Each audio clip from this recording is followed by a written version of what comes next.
What if the foundations of our history were built on secrets we've barely begun to understand? Hidden across the globe lie structures older than we imagine, monuments so precise, so impossibly advanced, that they defy the tools and knowledge we credit to ancient civilizations. Stones carved with uncanny precision, alignments with the stars that modern science still studies in awe. What kind of mind, what kind of culture could have achieved this? Tonight, we'll journey beyond the familiar, tracing the echoes of brilliance etched in stone, and uncover questions that challenge everything we thought we knew. Step closer and see what lies beneath. Nestled high in the rugged landscapes of northern Ethiopia, amid the rolling hills and jagged cliffs of the Tigray region, the Yeha Great Temple rises like a silent sentinel of a time long before written chronicles. Its imposing stone walls, composed of massive granite blocks carefully fitted together, catch the early morning sun in sharp relief, casting long shadows that stretch across the arid plain below. The air here carries a strange stillness, broken only by the whisper of wind through sparse vegetation, as if the temple itself holds its breath, guarding stories that have survived millennia. Scholars trace the construction of Yeha to somewhere between the 8th and 7th centuries BCE, identifying it as one of the earliest monumental structures in the Horn of Africa. Its architectural style reflects influences strikingly similar to those of the ancient South Arabian civilizations across the Red Sea, with massive rectangular columns, precise stone masonry, and an elevated podium that suggests both ceremonial and practical functions. The temple, believed to have been dedicated to the deity Ilmuka, stands as a testament to a society with an advanced understanding of engineering, planning, and religious symbolism. Yet, for all the historical evidence, the deeper story of Yeha remains elusive, hovering just beyond the reach of certainty. Approaching the site, one cannot help but notice the remarkable precision of its stonework.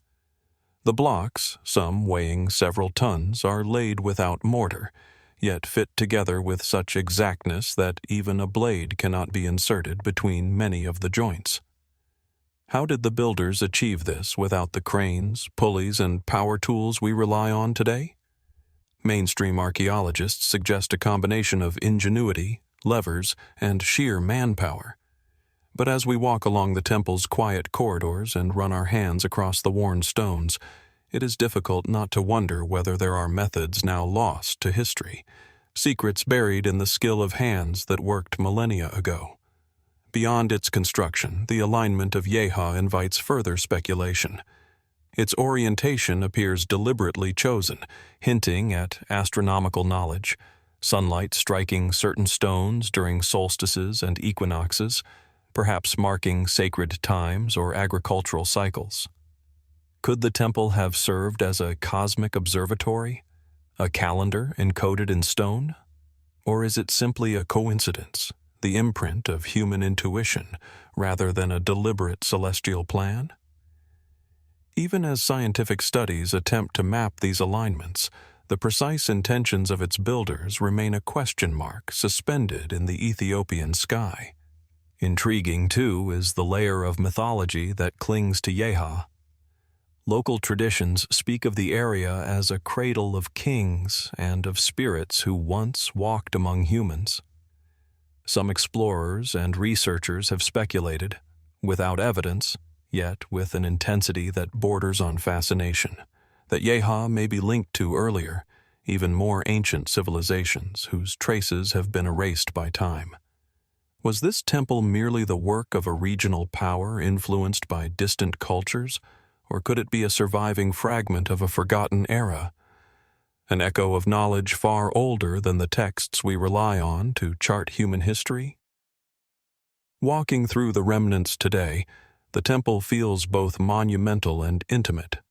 One imagines priests, Worshippers and craftsmen moving through these halls, the sounds of ritual chants mingling with the scraping of tools on stone. Yet all that remains now are shadows, the wind, and the silence of granite that has endured longer than any written record.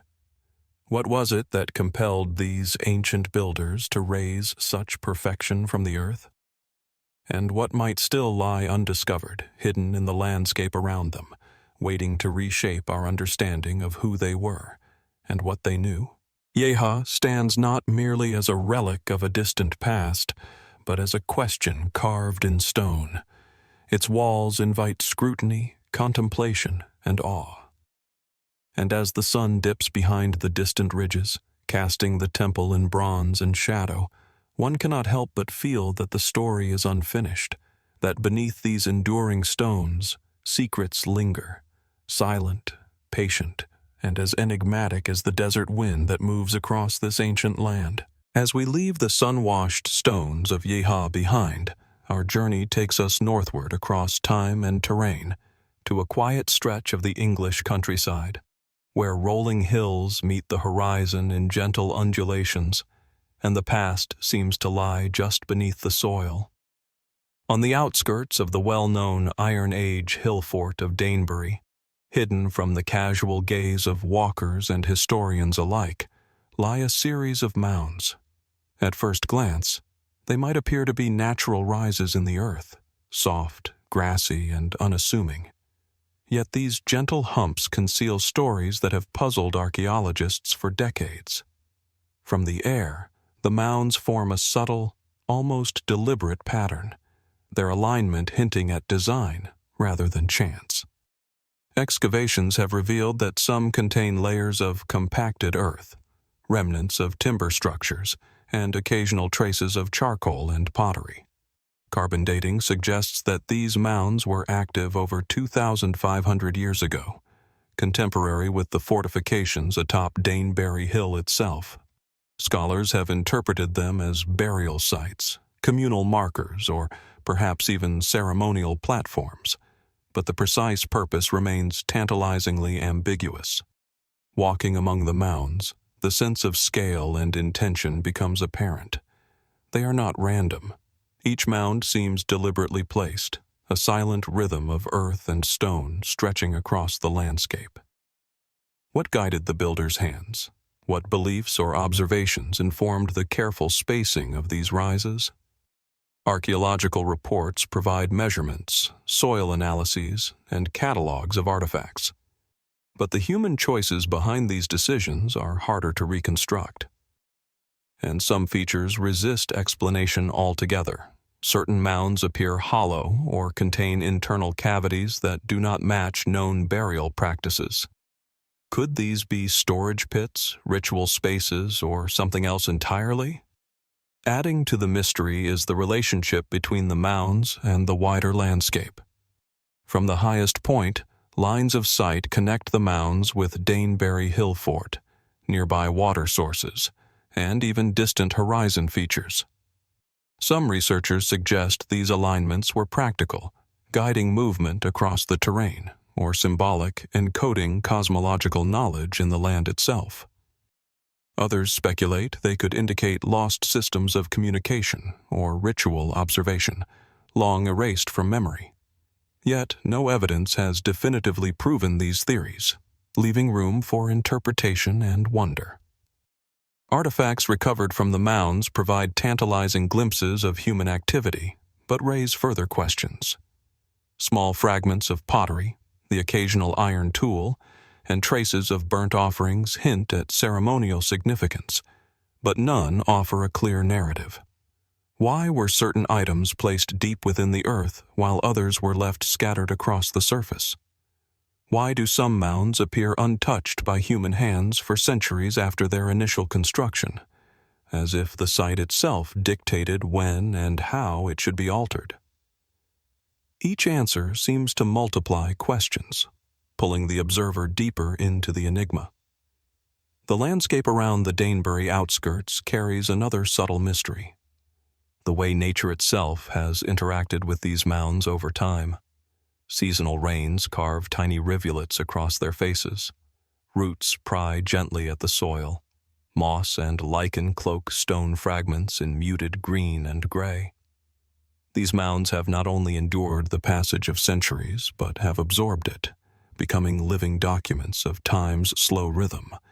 And yet, despite this long coexistence with nature, their design, alignment, and purpose still retain a resonance that feels almost deliberate, almost conscious. Local legend whispers hints of forgotten rites and hidden chambers, tales of ancestors who marked the land in ways now invisible to us. While such stories cannot be verified, they linger in the mind, echoing the human desire to find meaning where certainty eludes us. Were these mounds purely practical constructions? Or did they serve a deeper, perhaps spiritual purpose?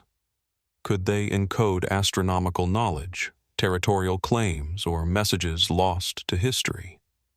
Each layer of soil, each shadowed hollow seems to ask the same question: what has been buried, and what has yet to reveal itself? As we trace our fingers along the contours of these earthworks, we are reminded that the past often refuses to be fully tamed. The mounds of Danebury's outskirts offer no tidy explanations, no clear story neatly summarized in a report or a textbook. They are living enigmas, carved from soil and shaped by hands long vanished, inviting reflection and speculation alike. And as the afternoon light drifts across the undulating hills, casting long, shifting shadows over their forms, one is left to wonder: what secrets remain hidden beneath the grass? And what might the land still have to teach us about the people who first shaped it? Leaving behind the quiet, rolling hills of Danebury, our journey now takes us far across continents, to the lush, mist-clad valleys of Bolivia. Here, in the eastern foothills of the Andes, lies Samaipata Fortress, known locally as El Fuerte de Samaipata, a monumental site carved directly into a single immense rock that seems to emerge organically from the landscape. The fortress sprawls across nearly 1 hectare, a massive slab of sandstone etched with terraces, channels, niches, and symbols that have survived the erosion of centuries. Mist drifts across its surface in the early morning, softening the sharp edges and lending the site a dreamlike quality, as if the stone itself is alive, breathing memory into the wind. Archaeologists have dated the site to roughly 300 to 900 CE, identifying it as a center of ceremonial and administrative significance for the Chane people, later occupied by the Incas in the 15th century. The fortress sits at a strategic intersection, commanding views over fertile valleys and the surrounding mountain ridges. Its terraces and carved platforms suggest a sophisticated understanding of both engineering and topography, demonstrating a capacity for organizing large-scale labor while integrating human construction with the natural contours of the land. Yet, for all the information scholars have pieced together, Samaipata retains an air of profound mystery. Approaching the rock, one cannot ignore the sheer scale and intricacy of the carvings. Shallow channels, precisely etched into the stone, wind across its surface like the veins of some gigantic living organism. Large basins, smooth and rounded, collect rainwater, yet their purpose is debated. Were they ritual pools, reservoirs, or perhaps instruments for astronomical observation? Scattered throughout are geometric shapes, spirals, and what appear to be animal figures, snakes, lizards, and a jaguar, rendered with striking clarity despite the coarse grain of the rock. Did these images serve as symbolic markers, or could they encode knowledge lost to history? Beyond the visible carvings, Samaipata's layout raises further questions. Terraces lead upward to what is considered the main platform, a space that could have held gatherings, ceremonies, or administrative functions. Yet some areas are deliberately isolated, cut off from direct lines of access, almost as if to conceal them. Scholars debate whether these hidden spaces served practical, spiritual, or social functions, but the lack of written records leaves their interpretation open. Could they have been altars, observatories, or stages for rituals that only a select few were permitted to witness. The site seems designed to speak both to the masses and to the initiated, its architecture layered with meaning that may never be fully understood. Samaipata's water features, in particular, continue to intrigue. Channels carved with extraordinary precision direct the flow of rainwater across terraces and basins, sometimes combining hydraulic practicality with an aesthetic or symbolic design. How were these channels designed with such accuracy without the benefit of modern surveying tools? And what role did they play in the rituals or daily life of those who built and maintained the site? Some researchers suggest they may have mirrored celestial patterns, creating reflections of the sky in shallow pools during solstices, linking the earth and heavens in a quiet, deliberate geometry. Adding another layer of complexity are the inscriptions and petroglyphs found in isolated corners of the rock. Some scholars interpret these as purely decorative, others as symbolic, representing cosmological, political, or religious knowledge. One of the most debated carvings appears to depict a series of interlocking figures that some have suggested might be a calendar or record-keeping system. No consensus exists, however, and the lack of corroborating artifacts or texts leaves the interpretation speculative. Could these inscriptions hint at a sophisticated system of knowledge, perhaps one that predates Inka understanding, quietly preserved in stone for generations? The site's location itself invites reflection. Samaipata lies at a threshold between the high Andes to the west and the tropical lowlands to the east, positioning it as a natural crossroads of trade, culture, and influence. Some researchers suggest this strategic placement allowed it to serve as a hub for both the Shane and later Inka administration. Yet the sheer scale and labor required to sculpt the fortress from a single rock hint at motivations beyond mere practicality. Was Samaipata a declaration of power, a sacred landscape, or something even more enigmatic? A place designed to connect the human with the divine. Modern visitors often describe an almost palpable sense of presence when standing on the main platform. The wind carries a faint scent of earth and moss, and the light shifts constantly, revealing different patterns in the carvings depending on the time of day. One can almost imagine processions, rituals, or councils occurring here centuries ago. Yet the silence is deeper than absence. It is an echo of human intention frozen in stone. How much did the builders intend for future generations to witness? And how much remains deliberately hidden, layered into the very fabric of the rock? Local oral traditions add to the sense of mystery. Some speak of Samaipata as a place where spirits gather, a bridge between worlds, or a site of extraordinary power. While these tales cannot be verified, they endure alongside the physical evidence, reinforcing the sense that the fortress is more than the sum of its terraces, carvings, and channels. Perhaps the true meaning of Samaipata lies not only in what can be seen, but in what continues to elude comprehension. The spaces between the carvings, the patterns in the water, the rhythm of wind across the stone. As the sun dips behind the mountains and shadows creep across the fortress, Samaipata stands as a silent reminder of human ingenuity, vision, and mystery. It invites us to pause, to consider the people who labored here, and to wonder what knowledge or beliefs were etched into the stone with such care. Even today, as archaeologists, historians, and travelers seek to decipher its secrets, the fortress resists complete understanding. And so we are left, as with so many ancient sites, with questions that persist. What drove these civilizations to craft such enduring monuments, and what might still lie hidden, waiting to reveal itself in the folds of rock and memory at Samaipata? From the highlands of Bolivia, where stone was carved into terraces and channels, our journey moves westward across continents and millennia, arriving in the fertile plains of southeastern Turkey. Here, Nestled along the banks of the Malatya Plain, the ancient site of Arslantepe rises quietly from the earth, a series of layered mounds and fortifications that have witnessed nearly 7 millennia of human civilization.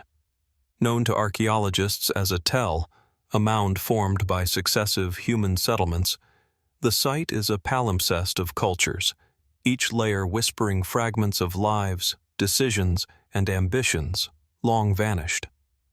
Approaching Arslantepe, one is immediately struck by the sense of scale.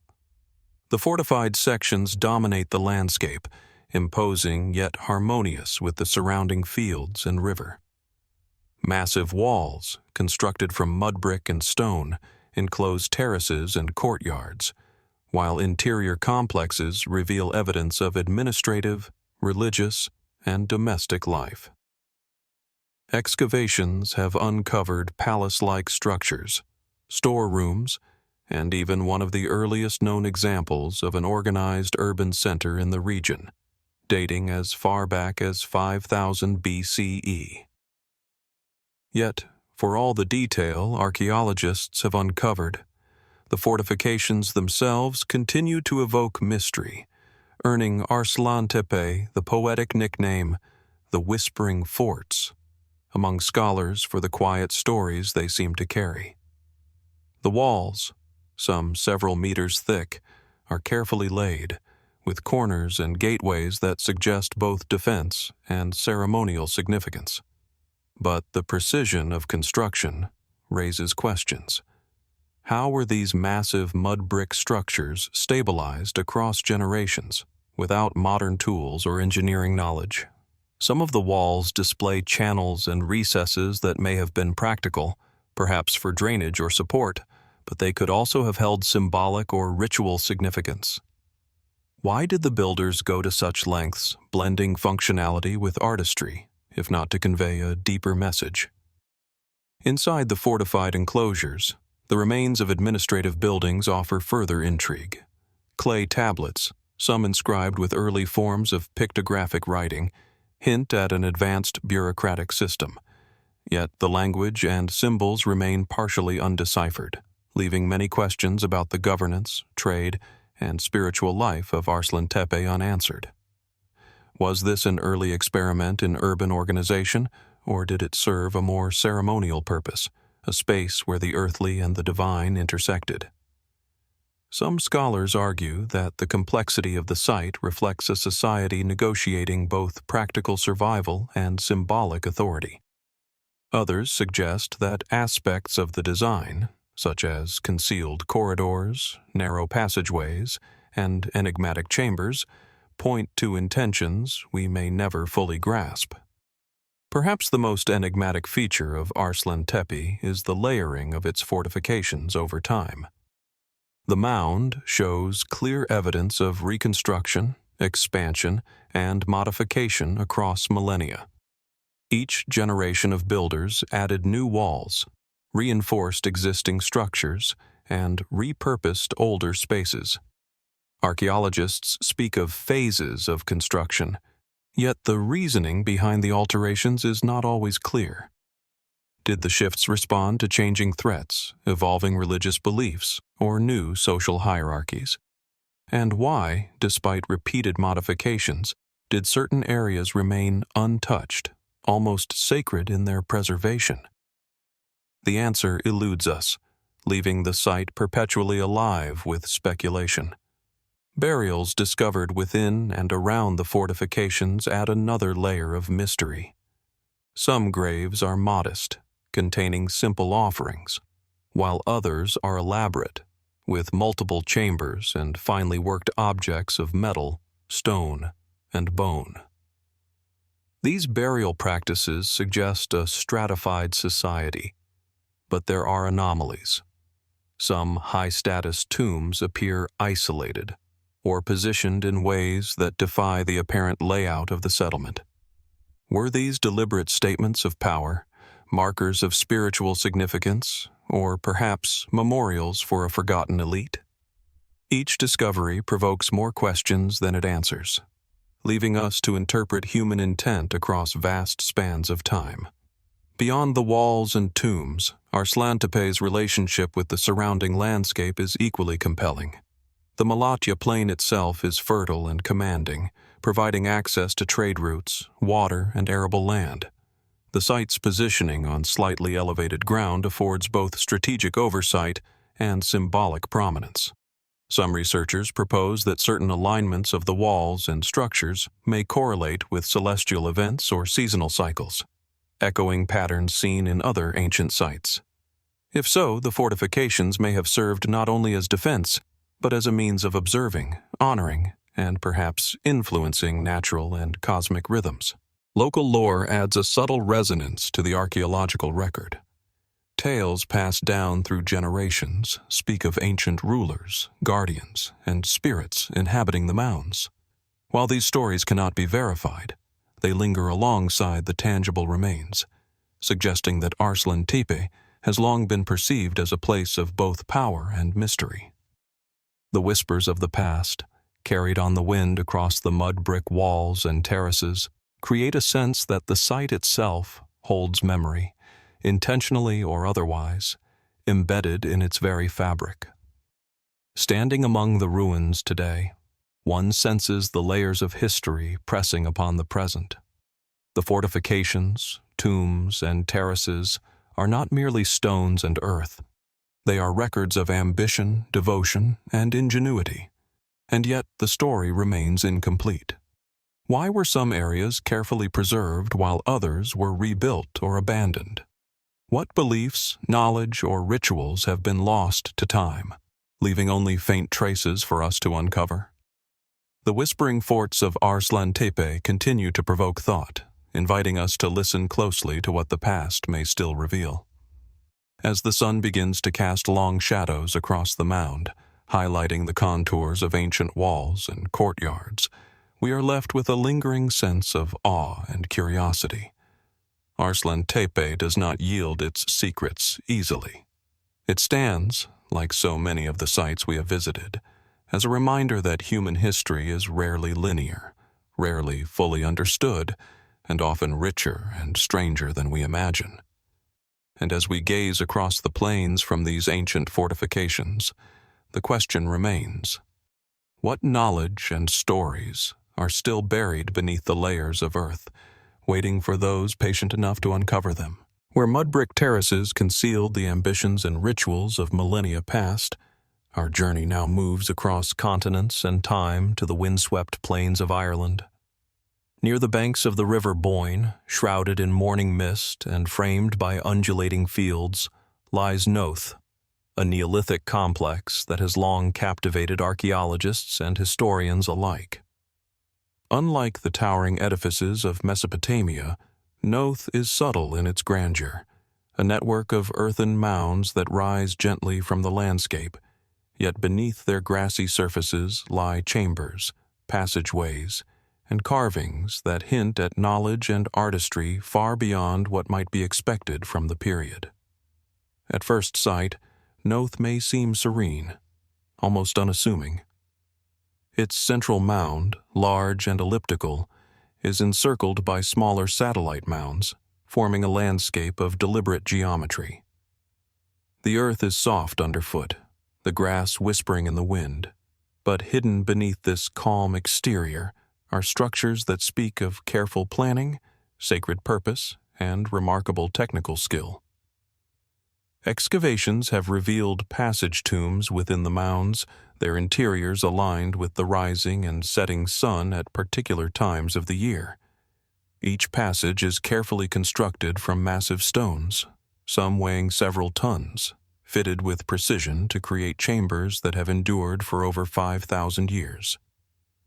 The carvings at Knowth add another layer of fascination. Spirals, lozenges, and concentric circles adorn curbstones and interior slabs, etched with such skill and consistency that some researchers suggest they reflect a symbolic or even astronomical language. What messages were intended in these symbols? Were they storytelling devices, calendars, spiritual guides, or records of events long lost to history? No definitive answer has yet emerged, leaving room for speculation while ensuring that the mounds continue to challenge our understanding of Neolithic life. Perhaps the most mysterious aspect of Knowth is its hidden passages. Many of the mounds contain chambers that have yet to be fully explored, their full extent partially obscured by collapsed stone and centuries of soil accumulation. Some passages intersect with others in unexpected ways, suggesting a complex knowledge of subterranean design. What motivated the builders to create these hidden corridors? Were they intended to restrict access, to create spiritual or ceremonial journeys, or to encode information in a spatial form only understood by a select few? The deliberate secrecy embedded in the construction invites questions that linger unanswered even today. The site's alignment with celestial events further deepens the intrigue. During solstices and equinoxes, sunlight penetrates the chambers in carefully timed patterns, illuminating carvings and interiors in ways that suggest intentional design. Did the builders possess an understanding of astronomy and seasonal cycles that guided ritual and agricultural practice? Or are these alignments coincidental, the product of intuition rather than precise calculation? The evidence hints at a sophisticated engagement with the cosmos, yet leaves enough ambiguity to fuel ongoing debate. Artifacts recovered within Knowth provide tantalizing yet incomplete glimpses into its past. Flint tools, pottery fragments, and occasional personal items suggest both everyday life and ceremonial activity. But the context is often difficult to reconstruct. Why were certain objects placed deep within the tombs, while others were left near entrances or scattered across the surface? Could these placements reflect ritual hierarchy, symbolic offerings, or instructions meant to guide future generations? Each artifact raises new questions, reinforcing the sense that Knowth is not merely a monument, but a living document of human intention and mystery. The scale and precision of the mounds themselves also merit attention. Constructing these massive earthworks required extraordinary coordination, planning, and labor, particularly given the technology available at the time. How did Neolithic societies organize such efforts, and what cultural or spiritual imperatives motivated them to invest so heavily in structures that were not primarily defensive? Some suggest that the mounds were centers of communal ritual, binding communities together across generations. Others propose that the architecture encoded knowledge, perhaps of cosmology, timekeeping, or societal order, intended to endure as a legacy of the builder's vision. Even today, Knowth exerts a quiet, almost palpable presence. Walking among the mounds, the visitor senses layers of intention and memory embedded in the earth, a dialogue between human endeavor and the natural landscape. The wind carries the faint rustle of grass over the contours of the mounds, and the stones themselves seem to hum with the weight of centuries. It is as if the site itself invites reflection, encouraging us to consider the lives, beliefs, and ingenuity of those who labored here long before the first written records. And yet, for all we know, much remains hidden. Collapsed passages, unexcavated chambers, and carvings buried beneath centuries of soil hold stories that may never be fully understood. What knowledge, practices, or beliefs are still concealed within these earthworks? What did the builders hope to preserve for the future, and what has time silently claimed? As sunlight fades over the Bougon plains, casting long shadows across the mounds and revealing only fragments of their full geometry, we are reminded that Knowth, like so many ancient sites, is both revelation and enigma, a place where history and mystery coexist, and where the past continues to whisper across the centuries.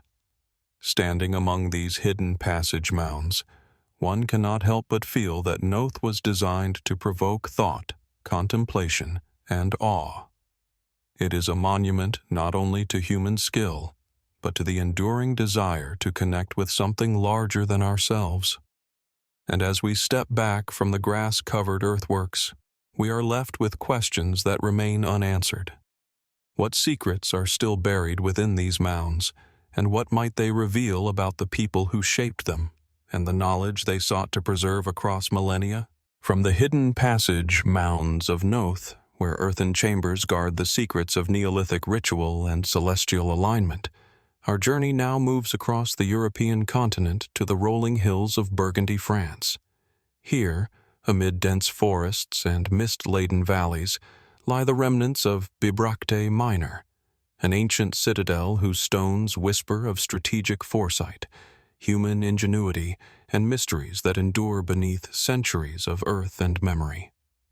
Unlike the grand and widely studied hill fort of Bibracte Major, this smaller settlement is more subtle, its presence felt in the contours of the land, in low terraces and partially obscured walls, hinting at a story that is only beginning to reveal itself. Approaching the site, one notices how the landscape itself seems to have been carefully chosen. The citadel crowns a gentle rise, overlooking the convergence of rivers and forested slopes below. From this vantage, the builders could observe approaching travelers, monitor resources, and communicate with neighboring settlements. Yet the scale of Bibracte Minor is deceptive. Beneath its modest surface lies a network of fortifications, terraces, and earthworks that suggest both practical defense and ceremonial significance. How much of the site was constructed for protection, and how much was intended to signal status, authority, or spiritual presence? The answers are not immediately clear, and the site's subtlety only deepens its intrigue. Excavations have revealed that Bibracte Minor was occupied primarily during the late Iron Age, contemporaneous with the height of Celtic culture in the region. Its fortifications, walls built from timber and stone, reinforced with earthworks, demonstrate advanced knowledge of both engineering and landscape management. But certain features resist simple interpretation. Some walls contain hidden recesses, while others appear deliberately irregular, as if designed to confound invaders or conceal pathways. Could these irregularities be purely tactical, or do they hint at ritualized movement, spaces meant to guide inhabitants or visitors along specific routes imbued with symbolic meaning? The internal layout of Bibracte Minor offers further enigmas. Excavations have uncovered evidence of dwellings, storage facilities, and communal spaces, yet their arrangement is neither entirely regular nor purely utilitarian. Some structures are aligned along the natural slope of the hill, while others follow lines that suggest deliberate orientation to celestial or geographic markers. Was this alignment functional, enhancing visibility and airflow, or might it reflect a deeper cosmological understanding, connecting human settlement with the movements of sun, moon, or stars? The possibility lingers that the citadel's design was meant to encode knowledge for those who knew how to read it, a language of stone, earth, and space. Artifacts recovered at Bibracte Minor provide glimpses of daily life, trade, and ritual, but also pose questions that defy straightforward answers. Pottery fragments, iron tools, and remnants of metalwork indicate skilled craftsmanship, while occasional ceremonial objects suggest spiritual practices whose full meaning remains elusive. Why were some items deposited carefully within walls or pits, while others were left in open courtyards? Could these placements reflect ritual timing, social hierarchy, or symbolic protection of sacred knowledge? Each discovery invites further reflection, revealing both the ingenuity and the mystery of the citadel's inhabitants. Perhaps the most captivating elements are the citadel's hidden features: subterranean pits, partially collapsed terraces, and what appear to be secret corridors. Many of these remain unexcavated or only partially explored, hinting at a complexity of design that might never be fully understood. Were these hidden spaces used for storage, defense, or ritual purposes? Or could they represent symbolic journeys, spaces meant to isolate, test, or guide individuals in ways we cannot now reconstruct? The deliberate concealment of certain areas imbues the site with a sense of intentional secrecy. as if the builders anticipated future generations would glimpse only fragments of their knowledge. Bibracte Minor's relationship with its surrounding landscape is also compelling. The citadel is situated to take advantage of natural resources, water sources, fertile land, and forested areas for timber and game. Yet its placement also suggests strategic communication with other settlements across the region, including Bibracte Major, some kilometers away. Was the smaller citadel intended as a satellite, a defensive outpost, or a specialized ceremonial site complementing its larger neighbor? The interplay between geography, social hierarchy, and architectural design hints at a level of planning that is striking for the era, raising questions about the organizational and symbolic sophistication of the culture that built it. Even today, Bibracte Minor exerts a quiet presence. Standing among the mounds and partial walls, the air feels charged with memory. The wind moves across the slopes, brushing over terraces and the remnants of stone foundations, carrying with it the echoes of footsteps and voices that have long vanished. One imagines gatherings, rituals, or strategic deliberations unfolding across the hilltop, yet the silence persists, reminding us that so much of human history remains unrecorded or lost. And yet, for all we have uncovered, Bibracte Minor retains its mysteries. How were these hidden corridors used, and what secrets do the buried terraces conceal? Did the citadel serve primarily as a practical settlement, or as a stage for social, spiritual, and symbolic expression? What knowledge and practices might remain hidden beneath centuries of soil and forest detritus, waiting for future exploration to reveal them? The site challenges us to consider not only the skill of its builders, but the depth of intention, the interplay of practicality and symbolism, and the mysteries they sought to preserve across time. As the sun dips behind the Burgundy hills, casting long shadows over terraces and partial walls, Bibracte Minor stands as a quiet testament to ingenuity, strategy, and secrecy. It endures not only as a monument of the past, but as an invitation to observe, to question, and to wonder. And as we leave its hidden citadels behind, one lingering thought remains. What remains concealed beneath the slopes, and what might it tell us about the people who labored, lived, and planned here so long ago? From the hidden citadels of Bibracte Minor, where earthen walls and secret corridors speak of Iron Age ingenuity and ritual, our journey now moves southward across continents and climates to the heart of West Africa. Here in Mali, the Bandiagara escarpment rises abruptly from the Sahelian plains, a sandstone cliff stretching over 150 kilometers, its face punctuated by caves, overhangs, and man-made dwellings that cling precariously to vertical walls. The escarpment is both imposing and intimate, towering above the surrounding landscape, yet offering shelter and continuity to generations who have lived along its sheer heights. Its presence is at once awe-inspiring and enigmatic, a natural formation transformed by human hands into something that is both habitation and mystery. The dwellings of Bandiagara are remarkably integrated into the cliff itself. Houses, granaries, and communal spaces are carved directly into overhanging rock, some perched tens of meters above the ground. Their construction demonstrates an extraordinary understanding of natural topography and structural balance, with walls and supports adapted to the contours of the sandstone. Many of the interiors feature niches and alcoves, some of which appear symbolic, others practical, used to store grain, water, or tools. The visual effect is striking. The cliff seems alive, dotted with shapes and shadows that suggest human presence while blending seamlessly with the surrounding rock. Archaeologists and historians date many of the cliff dwellings to the 11th century CE, built by the Dogon people, though oral traditions hint at even older origins. The purpose of the structures is well understood in practical terms: shelter from seasonal floods, protection from invaders, and efficient use of scarce land. Yet, even with this understanding, the precision, scale, and enduring stability of the cliff dwellings continue to provoke wonder. How did the builders manage such feats without modern scaffolding, tools, or engineering knowledge?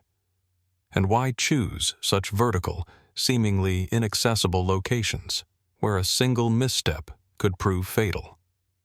The answer may lie not only in practicality, but in a deeper cultural, symbolic, or spiritual rationale.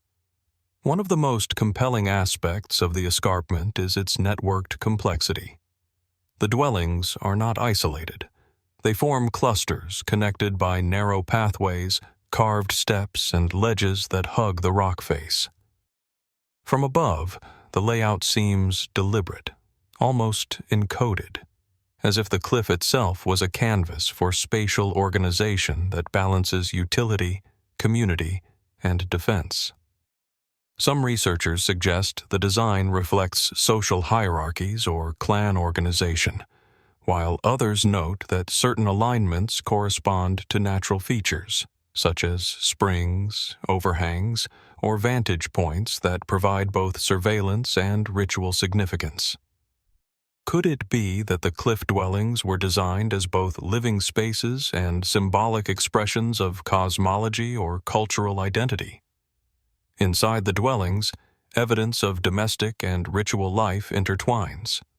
Pottery fragments, agricultural tools, and remnants of hearths indicate daily survival, while carved symbols, small shrines, and storage niches hint at ceremonial practices.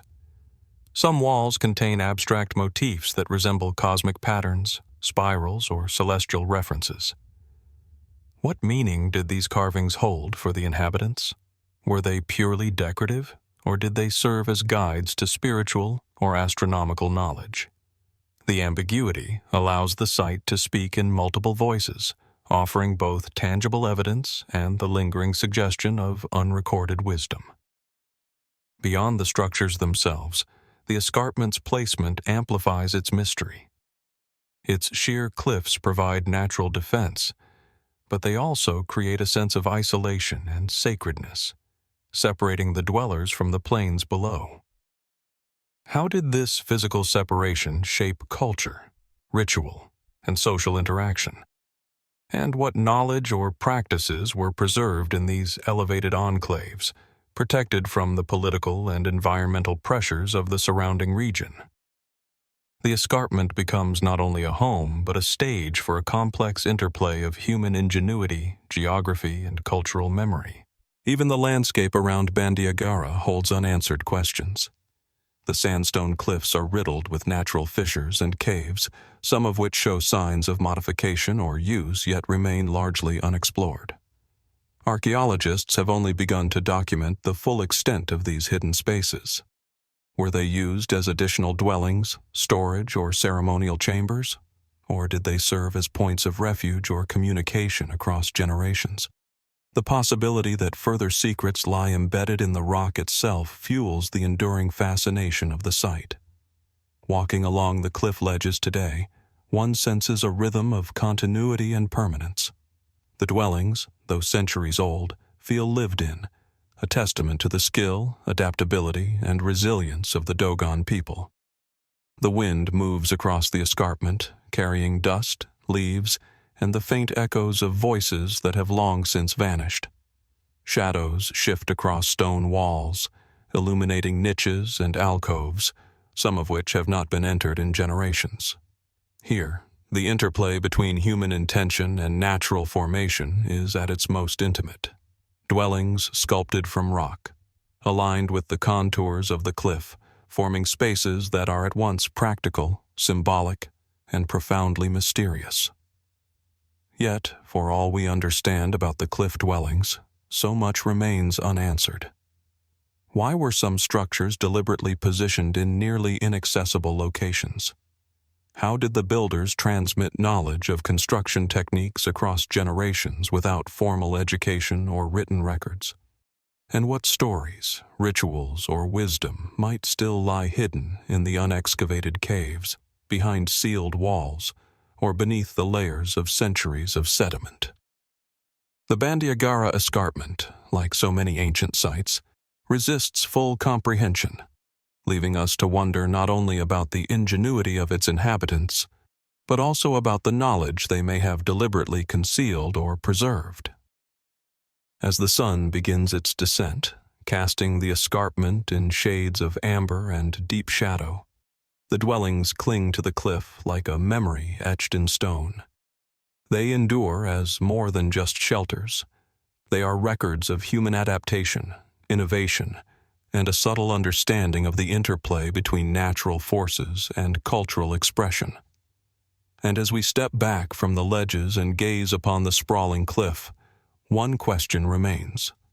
What mysteries are still hidden within these vertical fortresses, and what might they reveal about the people who dared to carve their lives into the face of the earth itself? From the vertical dwellings clinging to Mali's Bandiagara Escarpment, where stone shelters embrace the sheer cliffs and wind carries whispers of centuries past, our journey now turns northeast, across deserts and fertile valleys, to the heart of ancient Egypt. Deep within the sacred precinct of Abydos lies the Osireion, a subterranean monument that seems to emerge from the earth itself, a temple unlike any other, shrouded in mystery and commanding attention with an almost magnetic presence. Unlike the pyramids or mortuary temples that dominate the landscape, the Osireion is understated, almost hidden, its low profile belying the complexity and enigma contained within. At first sight, the Osireion is deceptively simple. Its facade is modest, framed by granite blocks that lead the eye toward a central entrance. Yet, descending into the subterranean structure, one is struck by the sheer scale and precision of the interior. A vast central hall stretches far beneath the surface, lined with massive granite pillars that reflect in the still waters that fill much of the chamber. The effect is otherworldly. Stone, water, and shadow converge to create an atmosphere of solemnity and awe, as though the very space has been designed to evoke reverence, reflection, and perhaps even disorientation. Archaeologists date the construction of the Osireion to the reign of Pharaoh Seti I, around the 13th century BCE, though some features, particularly its unusual design and megalithic construction, have led others to speculate that it may predate the reign itself. Unlike conventional temples of the period, the Osireion is subterranean, with a central water basin and an arrangement of massive stone blocks that do not follow the typical architectural norms of New Kingdom structures. Why did the builders choose to dig into the earth rather than erect a structure above ground as was customary? Was this design purely symbolic, or did it serve a functional or ritual purpose that has since been lost to time? The interior itself raises further questions. Granite pillars, some over 6 meters high, are perfectly aligned, supporting a ceiling that seems impossibly heavy. Channels and recesses carved into the stone appear to manage water flow, yet the origin and intended purpose of this water remain uncertain. Was it ritual purification, a symbolic representation of the Nile, or perhaps a reflection of the primeval waters of creation as suggested by Egyptian cosmology? Some researchers note that the central hall resembles a symbolic tomb or a chamber of resurrection, potentially linking the Osireion to ideas of life, death, and rebirth central to Egyptian belief. Adding to the enigma are the inscriptions and reliefs, sparse yet deliberate, that adorn the walls. The hieroglyphs reference Osiris, the god of the underworld, linking the temple to ideas of death, regeneration, and divine kingship. Yet the placement of these inscriptions seems unconventional. Certain symbols are found at unusual heights, or in spaces partially submerged by water, challenging traditional interpretations. Could these inscriptions have been intended for initiates familiar with esoteric knowledge? Or were they designed to interact with the reflective water, creating a dynamic, almost performative experience? The ambiguity leaves the Osireion open to multiple interpretations, each as compelling as it is inconclusive. The Osireion's relationship to its environment is equally remarkable.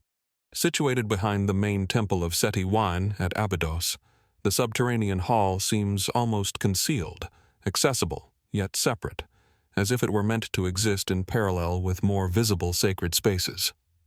Its low profile and partially sunken design may have provided a cool, stable environment for ceremonies or preservation, but some researchers suggest a more symbolic intention, a return to the womb of the earth, a connection to the underworld, or a mirror of pre-dynastic sacred architecture now lost.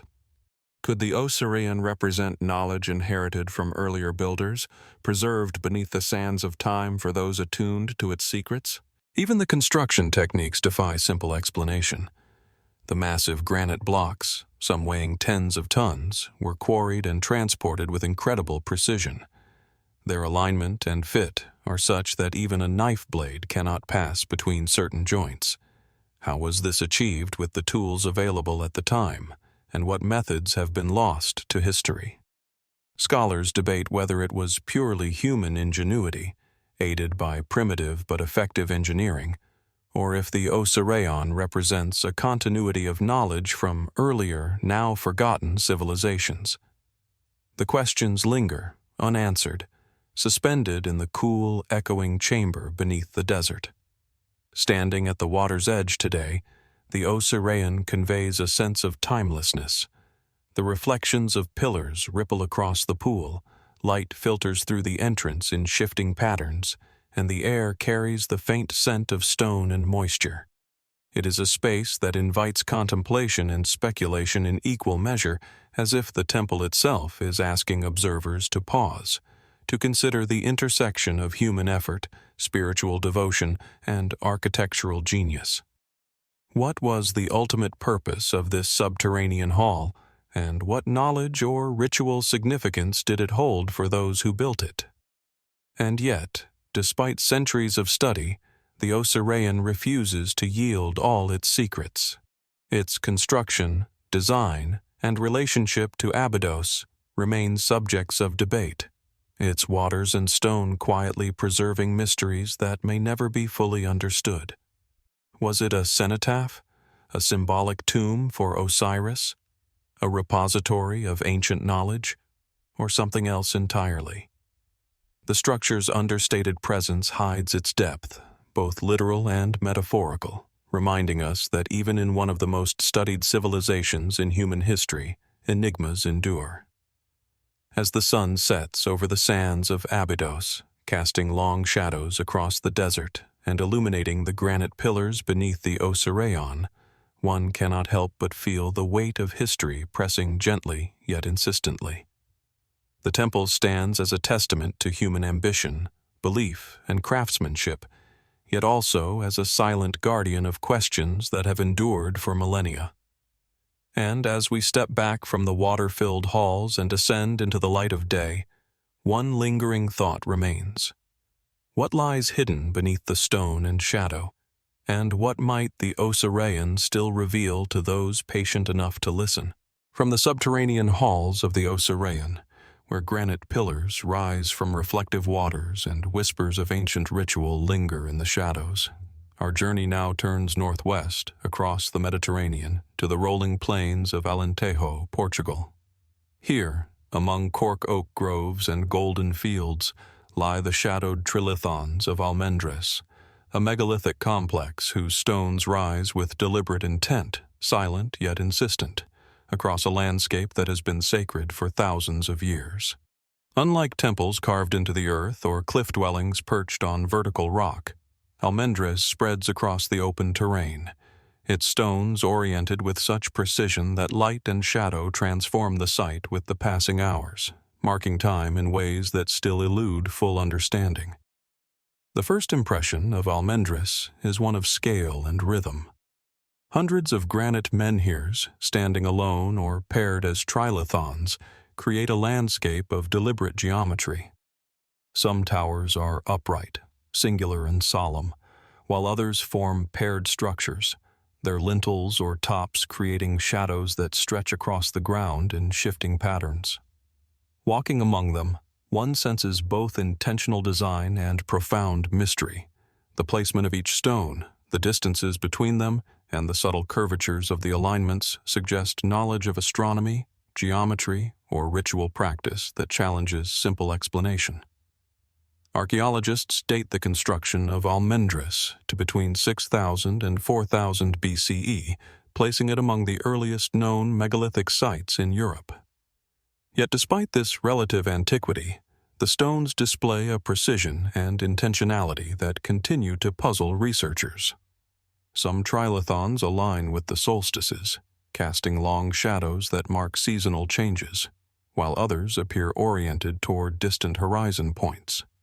Were these alignments purely functional, serving as primitive calendars, or did they serve a more symbolic purpose, linking human activity with the movements of the sun, moon, and stars? The answer remains tantalizingly out of reach. The trilithons themselves hold subtle but profound mysteries. Each pair of standing stones seems to interact with its surroundings in ways that hint at ritual or ceremonial use. The shadows cast across the ground shift with the seasons, suggesting that the builders were attuned to the cycles of light and time, capable of measuring or commemorating astronomical events with remarkable accuracy. Yet, despite the evidence of such sophisticated observation, there is no surviving record of the people who arranged these stones. Who were they, and what knowledge did they hope to encode in this landscape? And why choose stones of such immense size, laboriously shaped and transported, for a purpose that remains partly invisible to us today? The spacing and orientation of the stones further deepen the mystery. Some researchers note clusters that suggest communal or ceremonial gatherings, while others highlight lines of sight connecting distant stones, forming pathways or visual corridors across the site. Were these alignments meant to guide participants through ritual sequences, or to create a spatial map of celestial events, echoing the movement of the heavens across the earth? The answer is elusive. Each observation seems to reveal more questions than answers, suggesting a level of intent and sophistication that challenges conventional understanding of Neolithic societies in Iberia. Artifacts found in and around Almendres offer tantalizing, though fragmentary, clues. Polished stone tools, pottery fragments, and occasional carvings indicate human occupation and activity, yet their direct connection to the trilithons remains uncertain. Were the stones themselves central to everyday life, ritual practice, or purely symbolic? And if they were ritual in nature, what ceremonies or knowledge might have taken place in their presence? Knowledge that has been lost to millennia, leaving only the geometry of stone and shadow as testimony? The ambiguity is part of the site's enduring allure, allowing it to speak simultaneously to reason and imagination. The landscape itself seems inseparable from the stones. Almendres sits on gently sloping ground with distant hills and the horizon forming a natural amphitheater. From these vantage points, one can observe the interplay of sunlight and shadow across the Trilithons, witness the cycles of seasons, and imagine the site alive with human activity. Could the builders have chosen this precise location to take advantage of light, sightlines, and the natural contours of the land? Or did the terrain hold spiritual or symbolic significance, known to those who arranged the stones but now lost to history? The relationship between earth and human intention is subtle, yet undeniable, hinting at a worldview that integrated the natural and the sacred in ways we are only beginning to glimpse. Even today, the site evokes a sense of quiet presence. Walking among the stones, the air seems charged with centuries of observation, ritual, and reflection. Shadows lengthen and shorten, echoing the movements of the sun across generations of human activity. The granite itself seems to hold memory, a silent witness to the lives, beliefs, and ingenuity of those who shaped the landscape. There is a rhythm here, a cadence of time and space that invites contemplation, encouraging the observer to pause, reflect, and wonder. Yet, for all that has been studied, Almendres retains its secrets. The purpose of certain stone arrangements remains speculative. Some Trilithons appear deliberately positioned in ways that resist straightforward interpretation, and unexcavated areas hint at further mysteries buried beneath the earth. What knowledge, ritual, or symbolism might still be hidden within the alignments, shadows, and surfaces of these stones? What did the builders hope to preserve for the future, and what did they intend to conceal? As the sun dips toward the horizon, casting long, shifting shadows across the landscape, the Trilithons of Almendres stand quietly, enduring through millennia. They are monuments not only to human effort and ingenuity, but also to the mystery of intention, the unknown knowledge of those who lived long before us, and the subtle dialogue between stone, light, and shadow. And as we leave the field, watching the final rays illuminate the tips of the standing stones, one question lingers. What secrets remain encoded in the stones of Almendres, and what might they reveal to those who follow the path of light and shadow across time? From the sunlit granite shadows of Almendres, where Trilithons mark the passage of time in stone and shadow, our journey now moves northeast across Europe to the gently rolling plains of Saxony-Anhalt, Germany. Here lies Goseck, a site that seems at once ordinary and extraordinary, a landscape punctuated by concentric ditches and palisades that, when studied closely, reveal one of the earliest known examples of monumental astronomical architecture in the world. Known as the Goseck Circles, this Neolithic complex is often described as a sun observatory, yet it resists any simple explanation, blending function, ritual, and mystery in ways that continue to fascinate and confound modern researchers.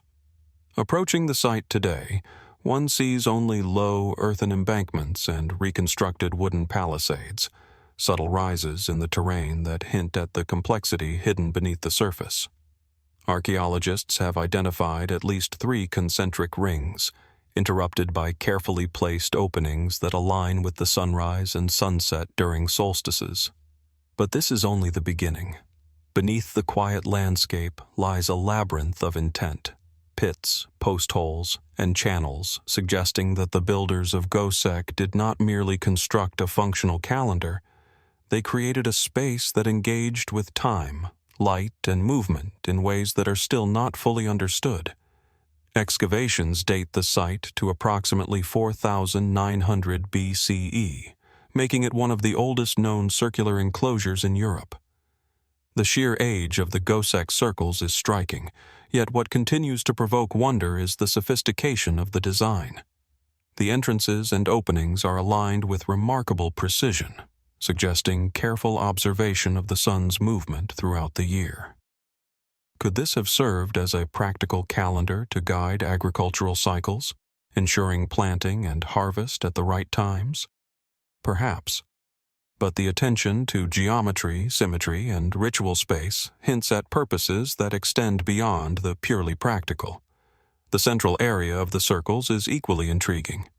Post holes indicate that wooden structures once stood here, possibly temples, ceremonial platforms, or markers for gatherings. These structures would have interacted with sunlight in a deliberate way, casting long shadows or framing beams of light at specific times of the year. How did the builders conceive of this interplay between architecture and celestial movement? And what ceremonies, gatherings, or initiations might have taken place within the enclosure, guided by shadows, light, and the rhythm of the seasons? The absence of written records leaves the imagination both free and frustrated, as the stones and post holes whisper hints rather than answers.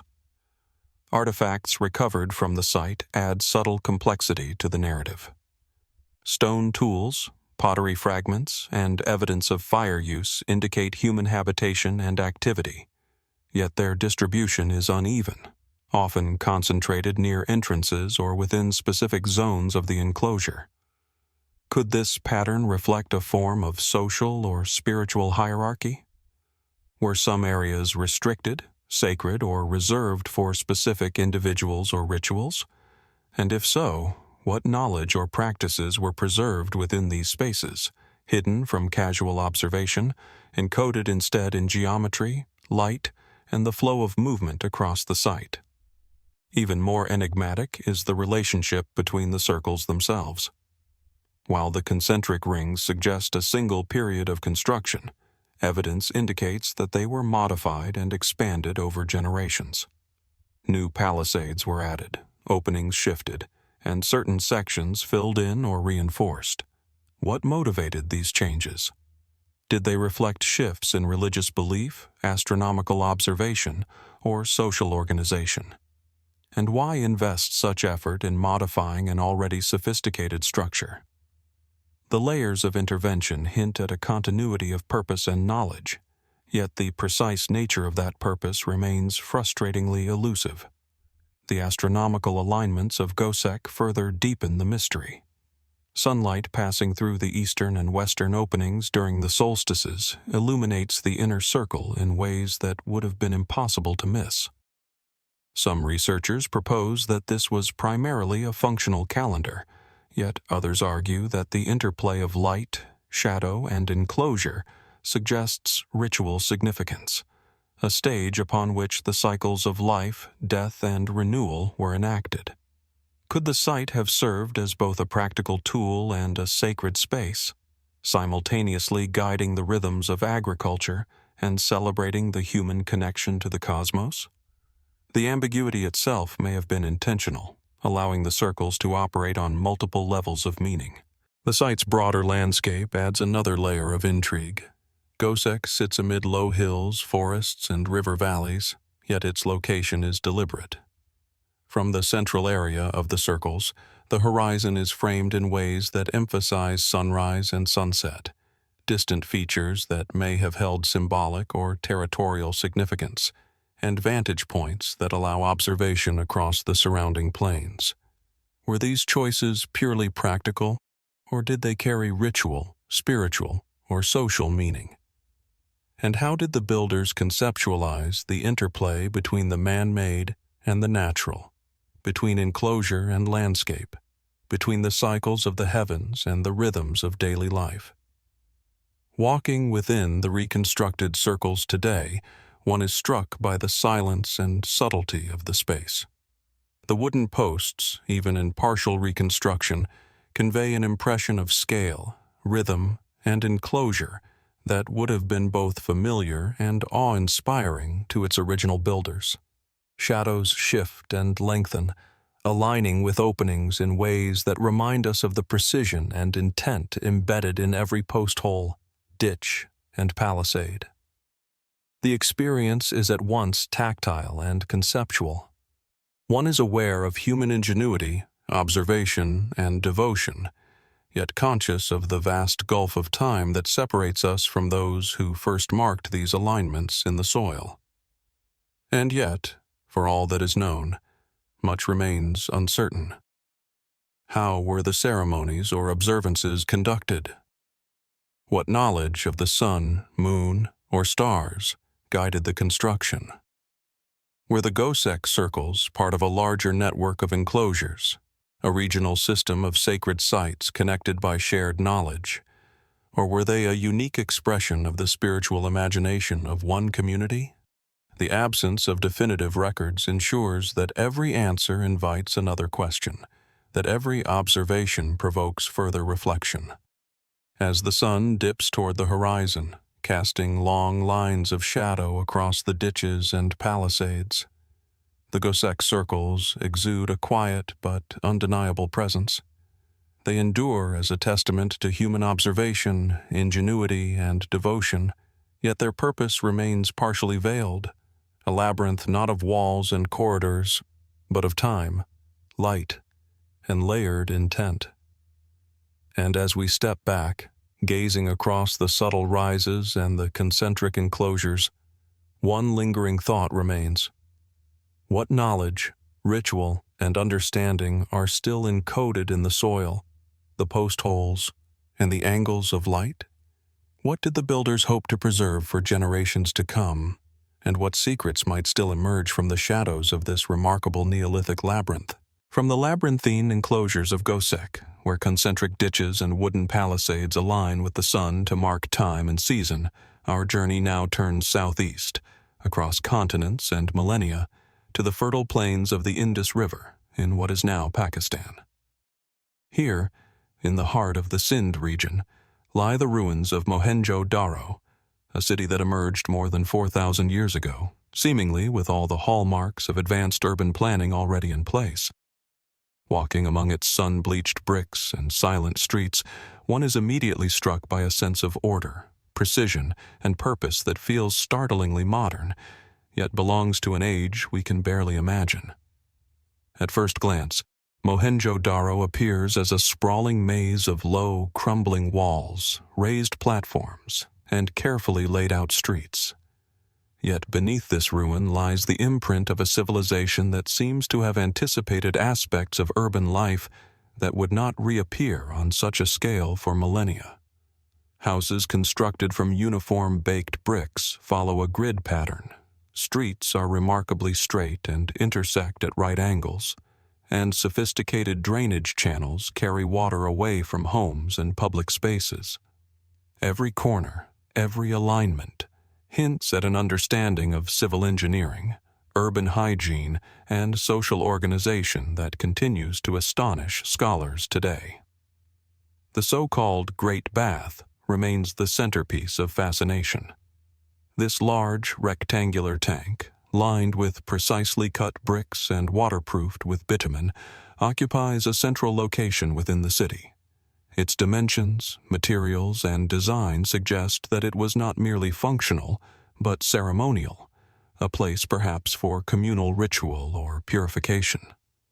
Why did the builders of Mohenjo-Daro dedicate such effort to a structure that so clearly exceeded the practical needs of daily life? Was it a reflection of spiritual belief, civic pride, or something we can no longer comprehend? The scale and sophistication of the bath provoke questions about the priorities, values, and rituals of a society that left no written explanation that we can fully decode. Evidence of the city's infrastructure deepens the mystery. Houses had private wells, and the streets were lined with drains that carried water to larger sewers beyond. The uniformity of brick size and the careful planning of streets indicate a centralized system of oversight or regulation. Yet the identities of those who designed and maintained such a network remain unknown. How did this knowledge emerge, and why did it vanish so completely with the decline of the city? What forces allowed a civilization capable of such technical and social sophistication to disappear, leaving only stones, ash, and unanswered questions behind? Artifacts recovered at Mohenjo-Daro offer tantalizing glimpses of daily life, trade, and belief, yet they deepen the enigma rather than resolve it. Small seals carved with unknown script depict animals, symbols, and figures whose meaning remains undeciphered.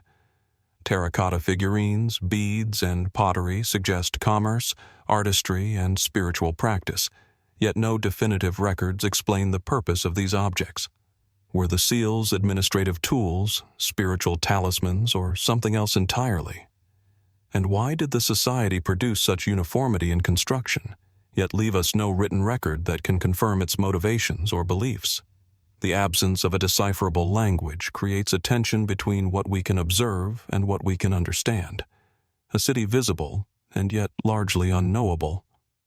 Perhaps most mysterious is Mohenjo-Daro's sudden decline. Evidence indicates that the city was abandoned around 1900 BCE, but the reasons remain debated. Some scholars suggest climate change or shifts in the Indus River disrupted agriculture, while others propose invasion or internal collapse. Yet the infrastructure itself, from sewer systems to granaries, seems to have been left largely intact. Why would a civilization so meticulously planned simply vanish? And if the city was abandoned over time, what knowledge, rituals, or traditions disappeared with its inhabitants, leaving only bricks and stones to whisper their story? The city's layout raises further questions. Public and private spaces are carefully separated, with large platforms that may have served as administrative or ceremonial centers. Streets are aligned with remarkable precision, suggesting not only technical skill, but an awareness of orientation, solar cycles, or other natural markers. Could these alignments indicate ritual significance, astronomical observation, or a symbolic connection between the urban environment and the cosmos? The possibility lingers that Mohenjo-Daro was more than a city. It may have been a living expression of social, spiritual, and environmental understanding, a system of knowledge encoded in its very streets and walls. Walking through the ruins today, one is struck by the subtle interplay of light, shadow, and scale. The uniform brickwork, though weathered and eroded, conveys a sense of rhythm and intentionality. Narrow alleys open onto raised platforms. Drainage channels still hint at the flow of water that once sustained life and cleanliness. The city's silence is profound, yet in that silence one can almost hear echoes of daily activity, the clatter of tools, footsteps across brick streets, voices of traders and families navigating a meticulously organized urban world. These ghosts of the past invite reflection on both the ingenuity and fragility of human achievement. Even after extensive excavation, Mohenjo-Daro continues to yield surprises. Buried chambers, unexcavated streets, and partially eroded walls hint at secrets yet to be revealed. How much remains hidden beneath layers of silt and sand, awaiting future exploration? What structures, artifacts, or inscriptions may still lie concealed, capable of transforming our understanding of this remarkable civilization? And perhaps most profoundly, what does the rise and fall of Mohenjo-Daro tell us about the endurance and vulnerability of human knowledge, skill, and society? Standing among the ruins, it is impossible not to feel the tension between the visible and the unknowable. Mohenjo-Daro embodies both achievement and mystery, a city that was planned, built, and lived in with remarkable sophistication, yet one whose culture, language, and ultimate fate remain largely silent. Its streets and baths, wells and granaries whisper of a world both familiar and alien to us. A civilization advanced, disciplined, and surprisingly modern, yet lost to time. As the sun casts long shadows over the eroded bricks and empty streets, the city seems to exhale the weight of millennia. Mohenjo-Daro endures as both a monument to human ingenuity and a reminder of our limited understanding, its mysteries preserved in every alignment, every carefully shaped brick, every silent street. And as we step back from the ruins, one question lingers, echoing across the plains of the Indus. What knowledge, what rituals, and what civilization remains buried within these stones, waiting for discovery, and what might it teach us about the ingenuity of those who came long before us? From the meticulously planned streets and baths of Mohenjo-Daro, where bricks and channels speak of a civilization both advanced and enigmatic, our journey now turns westward along the Nile, into the arid plains of modern-day Sudan. Here, amid ochre sands and the occasional palm grove, rises the Deffufa at Kerma, a monumental mud brick structure whose presence is both commanding and perplexing. Of the three known Defufas, the western structure is the largest and most imposing, its massive walls and raised platforms standing like echoes of a lost kingdom, daring us to understand a civilization that thrived nearly 5 millennia ago. At first glance, the western Deffufa is deceptively simple. From a distance, it appears as a series of geometric terraces, sharply rising from the desert floor, constructed from sun-dried mud brick with remarkable precision. Yet upon closer inspection, every angle, every elevation, every corridor suggests deliberate intent. The walls, originally over 20 meters high, form a solid rectangular platform with internal chambers, stairways, and passageways, creating a labyrinthine interior that seems as much ceremonial as it is architectural. How did the builders achieve such scale and stability with mud brick, a material inherently vulnerable to erosion? The precision hints at knowledge, technique, and a vision that has since been largely forgotten. Archaeologists place the construction of the Western Deffufa around 2500 BCE, making it roughly contemporaneous with the Old Kingdom pyramids of Egypt. Yet it differs fundamentally in both form and purpose. Whereas Egyptian pyramids are tombs, the Deffufa's interior chambers and terraces suggest a structure intended for ritual or administrative functions, perhaps both. Excavations reveal niches, altars, and platforms, but little evidence of funerary activity. Was the Western Deffufa a temple, a palace, or a hybrid of ceremonial and civic space? And what knowledge or cosmological significance informed its design, elevated above the surrounding settlement as though bridging earth and sky? The internal arrangement deepens the enigma. Staircases lead to elevated terraces from which observers could have watched processions, ritual gatherings, or astronomical events. Certain walls are aligned in ways that hint at solar observation, casting shadows that would shift with the movement of the sun across the year. Could the Deffufa have functioned as a kind of calendar, marking seasonal or agricultural cycles? Or were these alignments symbolic, intended to connect human activity with cosmic rhythms, imbuing the structure itself with spiritual significance? The evidence is tantalizing, yet inconclusive, leaving the Western Deffufa suspended between practical utility and sacred mystery. The sheer scale of the Deffufa suggests a centralized, organized society capable of mobilizing large labor forces. Mud bricks were molded, dried, and transported with care, then stacked to precise measurements, creating walls strong enough to endure thousands of years in an unforgiving environment. How was such coordination achieved? Did the architects rely on standardized measurement systems, rituals, or a specialized class of builders? And what social, religious, or political structures were necessary to plan, construct, and maintain a monument of this magnitude? Every brick seems to whisper of a civilization that possessed both ambition and sophistication, yet left us almost no written record of its purpose or meaning. The Western Deffufa's context within Kerma further complicates interpretation. Surrounding the structure are residential compounds, cemeteries, and smaller ceremonial platforms, suggesting an integrated urban and ritual landscape. Yet the Deffufa dominates, elevated above all else, its terraces visible for miles across the desert. Why was such emphasis placed on this single structure?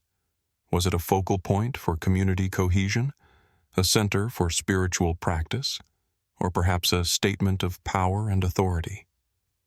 And what knowledge or ritual activity occurred within its walls that the sands have concealed for millennia?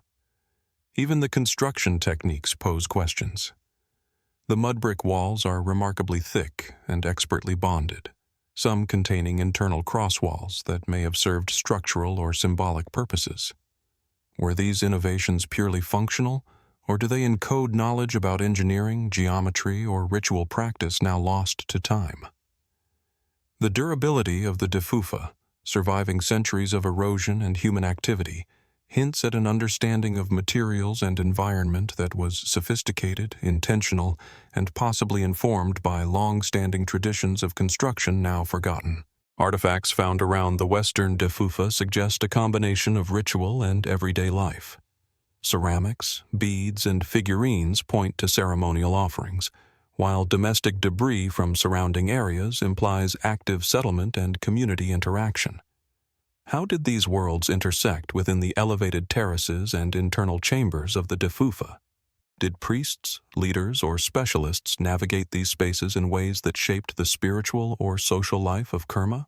And what practices or knowledge were deliberately preserved within the architecture itself, encoded in walls, platforms, and alignments for those who understood their meaning? Walking among the terraces today, one feels the monument's silent gravity. The sun casts long shadows across the geometric platforms, and the wind whispers through stairways and niches that have not been touched for millennia. The Western Deffufa is at once monumental and intimate, a place of human ambition frozen in mud brick, bridging earth, sky, and memory. It is a space that invites reflection, contemplation, and awe, encouraging observers to consider not only the skill of its builders, but the depth of intention and the mysteries they left behind. And yet, for all that is known, much remains uncertain. The Deffufa resists easy categorization. Its purpose, rituals, and symbolism remain partly invisible, hidden within walls and terraces. What knowledge, authority, or spirituality did the builders intend to preserve? What might lie buried beneath the floors, behind sealed walls, or within unexcavated terraces, waiting to reveal new insights into this ancient civilization? The Western Deffufa reminds us that human ingenuity is not always fully understood, and that even the most monumental achievements can guard their secrets for millennia. As the sun dips toward the horizon, illuminating the Western Deffufa in shades of amber and ochre, the structure endures as both testament and enigma. It is a monument to human skill, ambition, and belief, yet also a silent guardian of questions that remain unanswered. Standing among the terraces, one cannot help but ask, what secrets are still hidden in these mud brick walls, and what might they reveal about the people who conceived, built, and inhabited this extraordinary structure? From the monumental mud brick terraces of Kerma, where the Western Deffufa rises like a testament to human ambition and ritual knowledge, our journey now turns westward across the continent of South America, into the highlands of Bolivia. Nestled near the shores of Lake Titicaca, in the fertile plains of the Tiwanaku region, lies Inka Uyo, a site dominated by its enigmatic stone chamber. Unlike the sprawling urban grids of Mohenjo-Daro or the elevated ceremonial terraces of Kerma, Inka Uyo presents a concentrated, almost intimate architecture. A carefully constructed chamber surrounded by an array of standing stones, whose purpose and meaning continue to elude scholars and visitors alike. Approaching the site today, the first impression is of symmetry and subtle authority. The chamber itself is composed of massive andesite blocks, meticulously cut and arranged, forming walls that convey both permanence and precision. Surrounding the central structure are dozens of upright stones, often referred to as phallic stones in earlier surveys, arranged in parallel lines, radiating from the chamber in a pattern that seems deliberate, ceremonial, and yet still mysterious. The alignment is unmistakable. The stones and chamber interact with one another and with the natural landscape, suggesting an understanding of geometry, orientation, and ritual that feels both sophisticated and purposeful. Archaeologists date Inka Uyo to the Tiwanaku period, roughly between 500 and 1000 CE, though some researchers speculate that the site may incorporate earlier foundations. The Tiwanaku culture is well known for its monumental stonework and mastery of precise masonry, yet Inka Uyo stands apart. Its combination of enclosed chambers and freestanding stones evokes not just a civic or political function, but a spiritual one. Was this chamber a ceremonial hub, a sacred gathering place, or a site of pilgrimage? And why was the emphasis placed on upright stones, aligned with such care that they dominate the visual and symbolic landscape? The answers remain tantalizingly out of reach. The chamber itself invites speculation. Entering the space, one feels the weight of stone and the careful consideration of proportion. The walls are solid, yet gaps and niches hint at functionality, perhaps for offerings, ritual objects, or acoustic purposes. Could the structure have been designed to amplify sound, creating a resonant space for chants or ceremonies? Or were the niches and internal arrangements intended to reflect cosmological ideas, aligning the chamber with the heavens above or the sacred geometry of the land? Even small variations in stone height, width, and placement seem intentional, suggesting knowledge that was encoded in architecture rather than in written records. The standing stones surrounding the chamber add to the sense of enigma. Arranged in parallel lines, they create corridors, frames, and boundaries that interact with the central chamber. Some researchers suggest astronomical alignments, noting that certain stones correspond to solar and lunar positions during solstices and equinoxes. Others propose symbolic interpretations. The stones could represent ancestors, deities, or spiritual guardians, marking the chamber as a threshold between the material and the sacred. Was Inka Uyo primarily a space of ritual, of remembrance, or of celestial observation, or some combination that defies modern categorization? Artifacts found within and around the chamber hint at human activity, but leave many questions unanswered. Fragments of pottery, carved figurines, and small ritual objects indicate ceremonial use, yet there is little evidence of permanent habitation. The chamber was not a home, yet it was carefully maintained, elevated in status, and constructed with deliberate care. What ceremonies were performed here?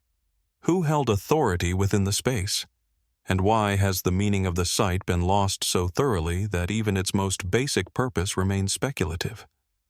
These questions linger, echoing in the open space between the stones.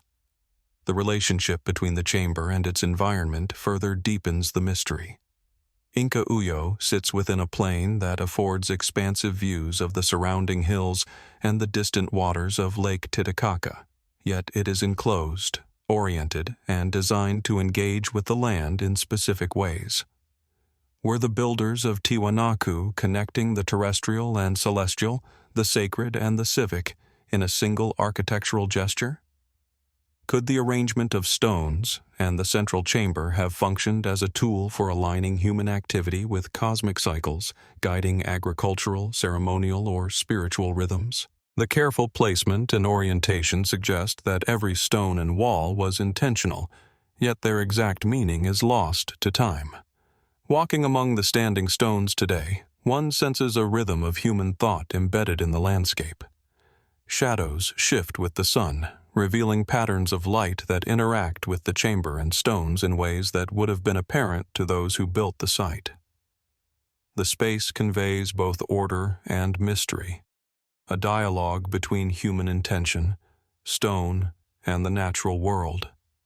One imagines ceremonies carried out in these corridors, processions, chants, offerings, and perhaps knowledge passed from one generation to the next in ways that were as much spatial as verbal. And yet, as the centuries have layered soil, wind, and human neglect over the site, these rituals remain inaccessible, leaving only the silent stones to bear witness. Even with extensive archaeological study, many questions persist. The function of the chamber, the purpose of the standing stones, and the full extent of the site's ritual or astronomical use remain unresolved. Could Inka Uyo have encoded knowledge that extended beyond the physical world, a combination of spiritual, civic, and celestial insight meant for those who understood its geometry and symbolism? And what might the placement and orientation of stones reveal about Tiwanaku cosmology, social hierarchy, or the transmission of knowledge across generations? As the sun dips toward the horizon, casting elongated shadows across the chamber and its surrounding stones, the space exudes a quiet authority. Inka Uyo endures as both a monument to human ingenuity and a mystery that continues to challenge our understanding of the past.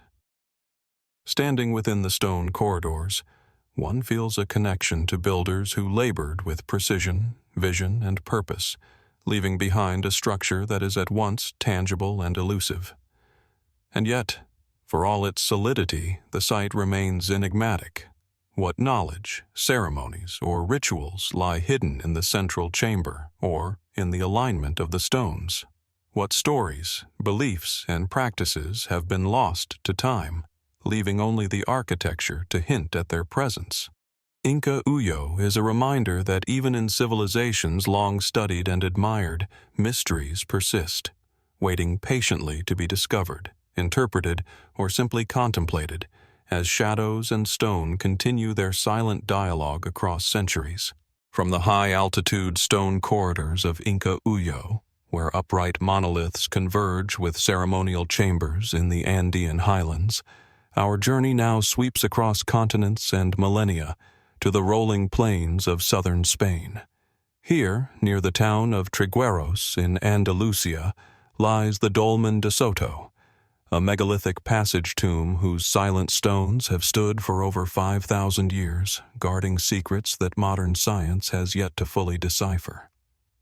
Unlike open ceremonial landscapes or towering city walls, the Dolmen de Soto is enclosed, intimate, and deliberately hidden. Yet within its shadows it contains a drama of light, ritual, and human intention that continues to captivate archaeologists and visitors alike. Approaching the dolmen, the first impression is one of deliberate geometry. A long, narrow passage leads to a central chamber, lined with upright megaliths and capped with massive stone slabs. The walls, constructed from uncut but carefully positioned stones, create a sense of solemn enclosure, a space that is simultaneously protective and revealing. Entering the chamber is like stepping into a threshold between worlds. The outside light dims, the air becomes cool and still, and the alignment of stone and space hints at knowledge far beyond mere mortuary function. Every stone seems placed with intention, as if to channel human experience, cosmic order, and the flow of time itself. Archaeologists date the construction of Dolmen de Soto to around 3000 BCE, in the midst of the European Copper Age. As a passage tomb, it was undoubtedly used for burial and ritual practice. Yet the design suggests a sophistication that challenges simple explanations. The passage itself is oriented toward the southeast, aligning with the winter solstice sunrise. On this day, sunlight travels the length of the corridor and illuminates the chamber in a precise and dramatic fashion, highlighting certain stones and casting others into shadow. Was this alignment purely symbolic, or did it serve a practical purpose, marking seasonal cycles for an agrarian society? Could the builders have encoded ritual knowledge in the trajectory of sunlight, a language of light that endures across millennia?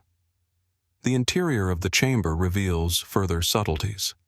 Megalithic stones form niches, recesses, and platforms, some of which may have held the remains of the dead, offerings, or ritual objects. Yet the arrangement is far from random. Certain slabs appear deliberately angled or carved, interacting with light and shadow in ways that transform the space at specific times of the year. Could these alignments have served ceremonial purposes beyond funerary practice, linking human activity with celestial rhythms, the cycles of the seasons, or the spiritual passage of life and death? The evidence is suggestive but inconclusive, leaving room for speculation that the dolmen functioned as a nexus of observation, ritual, and memory. Excavations have revealed a wealth of artifacts, flint tools, pottery shards, and figurative carvings. While these objects provide a glimpse into daily life and funerary customs, they do not fully explain the intricacies of the dolmen's design. Why were certain stones elevated or angled? Why was the passage aligned so precisely to capture a fleeting moment of sunlight on a single day each year? And what social or spiritual framework guided the construction of such a carefully orchestrated space? Each discovery hints at intention and knowledge, yet the overarching purpose remains partially obscured, hidden in stone and shadow. The placement of the dolmen within the broader landscape adds another layer of mystery. Situated on a low rise amid gentle fields, the site commands views of the horizon, yet it is also partially concealed, as though intended to be discovered only by those who approached it with understanding or reverence. Was this positioning meant to mark territory, create a spiritual threshold, or integrate the tomb into the surrounding landscape in a way that enhanced its ceremonial power? The spatial dialogue between the dolmen, the horizon, and the seasonal light suggests a culture attuned not only to human society, but to the rhythms of the natural world. What truly distinguishes Dolmen de Soto is the interplay of light and shadow. During solstices, sunlight illuminates the chamber in a way that would have been impossible to miss. The effect is dramatic, transformative, almost theatrical. Stone and light interact to create a moment that must have held profound significance for those who witnessed it. Could the builders have intended this phenomenon as a form of communication, teaching, or ritual initiation, encoding knowledge of cosmic cycles within the very architecture? And if so, what other, subtler alignments might exist within the structure, waiting for careful observation to reveal them? The dolmen also raises questions about the builders themselves. Constructing such a monument required immense planning, cooperation, and technical skill. Stones weighing several tons were quarried, transported, and erected with remarkable precision, often over uneven terrain. What methods allowed these early societies to manipulate such massive materials without written engineering manuals, machinery, or advanced tools? Was knowledge passed orally or encoded in communal memory, or were there lost techniques now forgotten to time? Every stone bears witness to human ingenuity and ambition, yet the context of that effort, the ideas, rituals, and beliefs that drove it, remains partially inaccessible. Even today, walking through the passage and chamber, one senses an intentional dialogue between human scale, stone, and cosmos. The dolmen is silent, yet it communicates across time. Shadows stretch and recede. Sunlight transforms the interior, and the walls themselves seem to hold memory, encoding the rhythm of life, death, and celestial observation. It is a space of quiet authority, commanding reflection while withholding its full meaning, inviting visitors to contemplate the complexity of the minds that shaped it. And yet, for all that has been studied, many mysteries endure. What rituals occurred within the chamber? What meaning did the alignment to the winter solstice hold for the people who built it? Were these spaces purely ceremonial, or did they encode scientific knowledge alongside spiritual intent? And beyond the stones themselves, what remnants of practice, song, or belief have been lost, leaving only architecture to whisper across centuries? As the winter sun casts its fleeting light through the narrow passage, illuminating slabs that have not moved for millennia, Dolmen de Soto stands as both a monument and a mystery. It is a testament to human ingenuity, ritual devotion, and the subtle, enduring power of architecture to encode knowledge. And as we step back, outside the low enclosing stones, one thought lingers. What secrets remain hidden within this passage tomb? And what might it yet reveal to those who watch carefully? Measure the light and listen to the dialogue of stone and shadow across the ages. From the sunlit stones of Dolmen de Soto, where light and shadow meet in a carefully orchestrated passage, our exploration now moves far north across the vast Eurasian steppe to the southern Ural region of Russia. Here lies Arkaim, a circular settlement whose precise geometry and enigmatic purpose have intrigued archaeologists and researchers since its rediscovery in the 1980s. Unlike the elongated corridors of a European dolmen or the raised terraces of Kerma, Arkaim presents a complete, self-contained community, designed with an almost uncanny understanding of geometry, astronomy, and urban organization. Its concentric rings of dwellings forming a harmonious rhythm that speaks of both practical habitation and profound intentionality. Approaching Arkaim today, one is struck immediately by its circular form. From above, the settlement resembles a wheel, with concentric walls, radial streets, and a clearly defined center, a design so deliberate that it suggests planning far beyond mere improvisation. Archaeologists have uncovered 2 protective outer walls and an inner circle of residential structures, each built with meticulous attention to proportion and spacing. The radial streets divide the settlement into sectors, creating an efficient, organized space that would have supported both daily life and communal ritual. Walking these streets, one senses a balance between utility and symbolism, a settlement where architecture conveys meaning as much as function. The dating of Arkaim places its construction around 2100 to 1800 BCE in the Late Bronze Age, roughly contemporaneous with early civilizations in Mesopotamia, Egypt, and the Indus Valley. Yet unlike these other centers, Arkaim is not monumental in the sense of pyramids or massive temples. Its significance lies in its precision and conceptual design. The builders were not merely constructing homes. They were creating a living system, a microcosm, one that integrated the rhythms of daily life with the movements of the heavens. But what drove this design? Was Arkaim primarily a fortified settlement, a ceremonial site, or a deliberate synthesis of both? One of the most compelling features of Arkaim is its relationship with astronomy.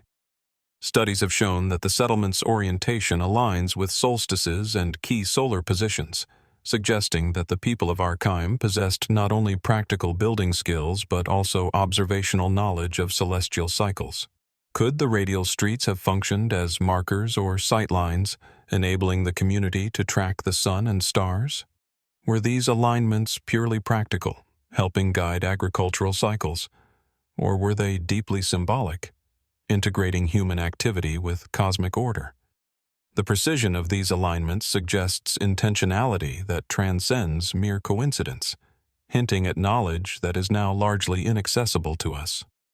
The settlement's concentric design also invites reflection on social structure and daily life.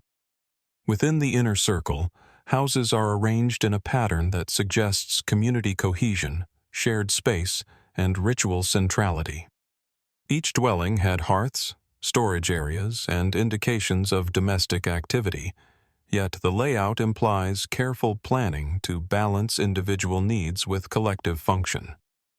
Was there a hierarchy of access or importance, with certain sectors reserved for leaders, priests, or specialized practitioners? And how did this design shape social, spiritual, and economic life within Arkaim? The interplay of architecture and human behavior is subtle, encoded in patterns that survive thousands of years in stone foundations and soil. Arkaim's defensive features further complicate our understanding. The double outer walls, built with compacted earth and reinforced with timber, suggest protection from external threats. Yet the settlement's location in an open plain raises questions. Was defense the primary motive, or did the walls serve a symbolic or ritual purpose, delineating sacred or communal space from the surrounding steppe? And how did the inhabitants balance the demands of daily survival with the broader spiritual or astronomical functions suggested by the settlement's geometry? The answers remain elusive, leaving us to ponder the interplay of practical need and deliberate design. Artifacts recovered from Arkaim deepen the sense of mystery. Pottery fragments, stone tools, and traces of metallurgical activity reveal a society capable of craft, trade, and technological skill.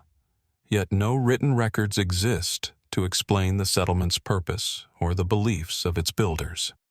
Were the people of Arkaim primarily artisans, traders, spiritual practitioners, or some combination of roles that defies simple categorization? And how did their knowledge of construction, astronomy, and social organization emerge, only to vanish so completely after the settlement's abandonment?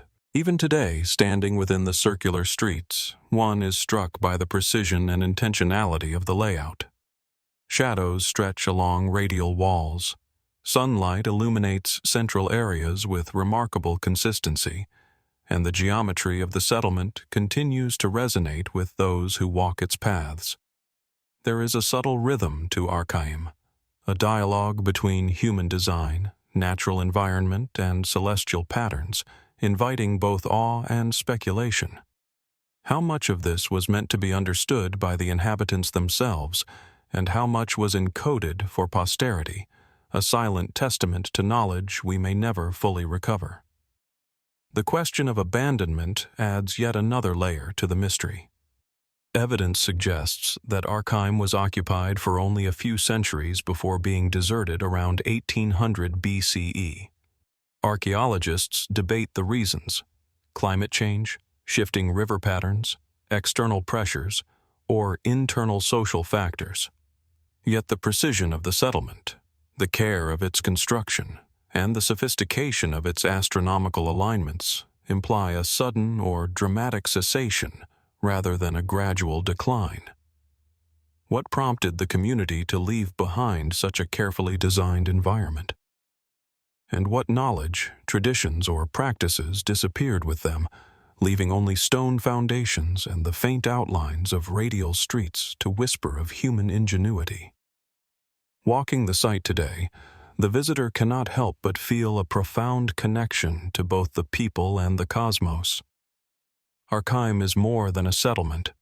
It is a testament to human understanding of geometry, community, and celestial rhythm. The concentric streets, the inner and outer walls, the alignment with solstices, and the precision of construction collectively form a dialogue that bridges earth, sky, and human intent. And yet, despite the clarity of its form, much remains unexplained. What ceremonies, social systems, or spiritual practices were enacted here? How did the inhabitants perceive their place in the world and the universe? And what truths remain encoded in the geometry and orientation of the settlement, waiting for a future generation to rediscover?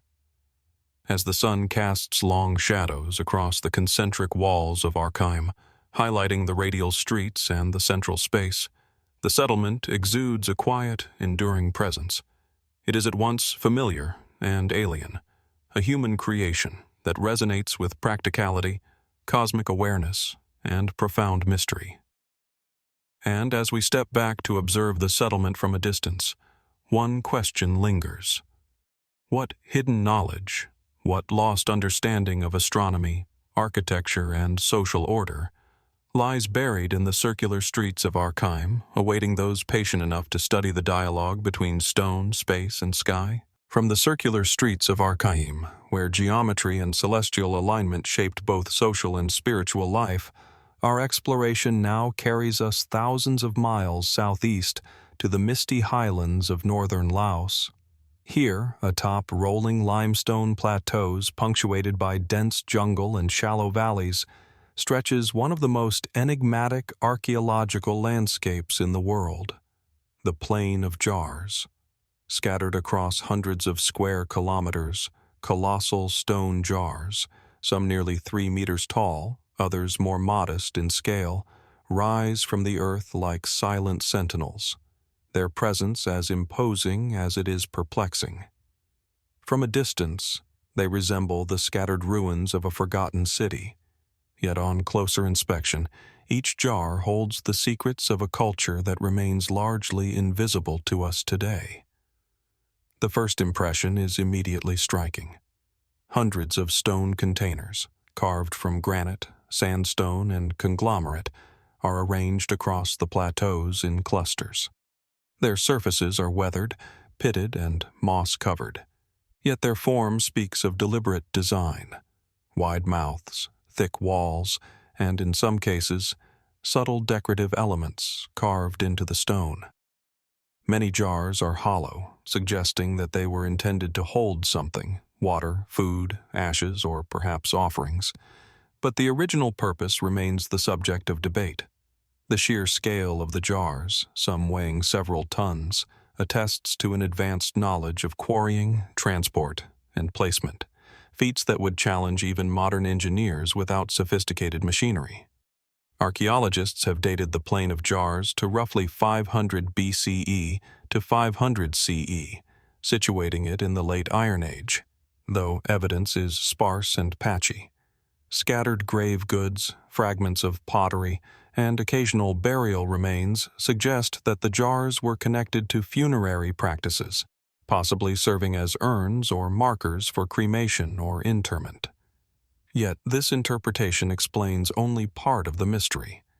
The sheer number of jars, their distribution across rugged terrain, and their consistent form raise questions that go beyond a simple mortuary function. Why were these jars placed in clusters rather than in a single necropolis? Why were they carved in such uniformity across multiple sites separated by kilometers?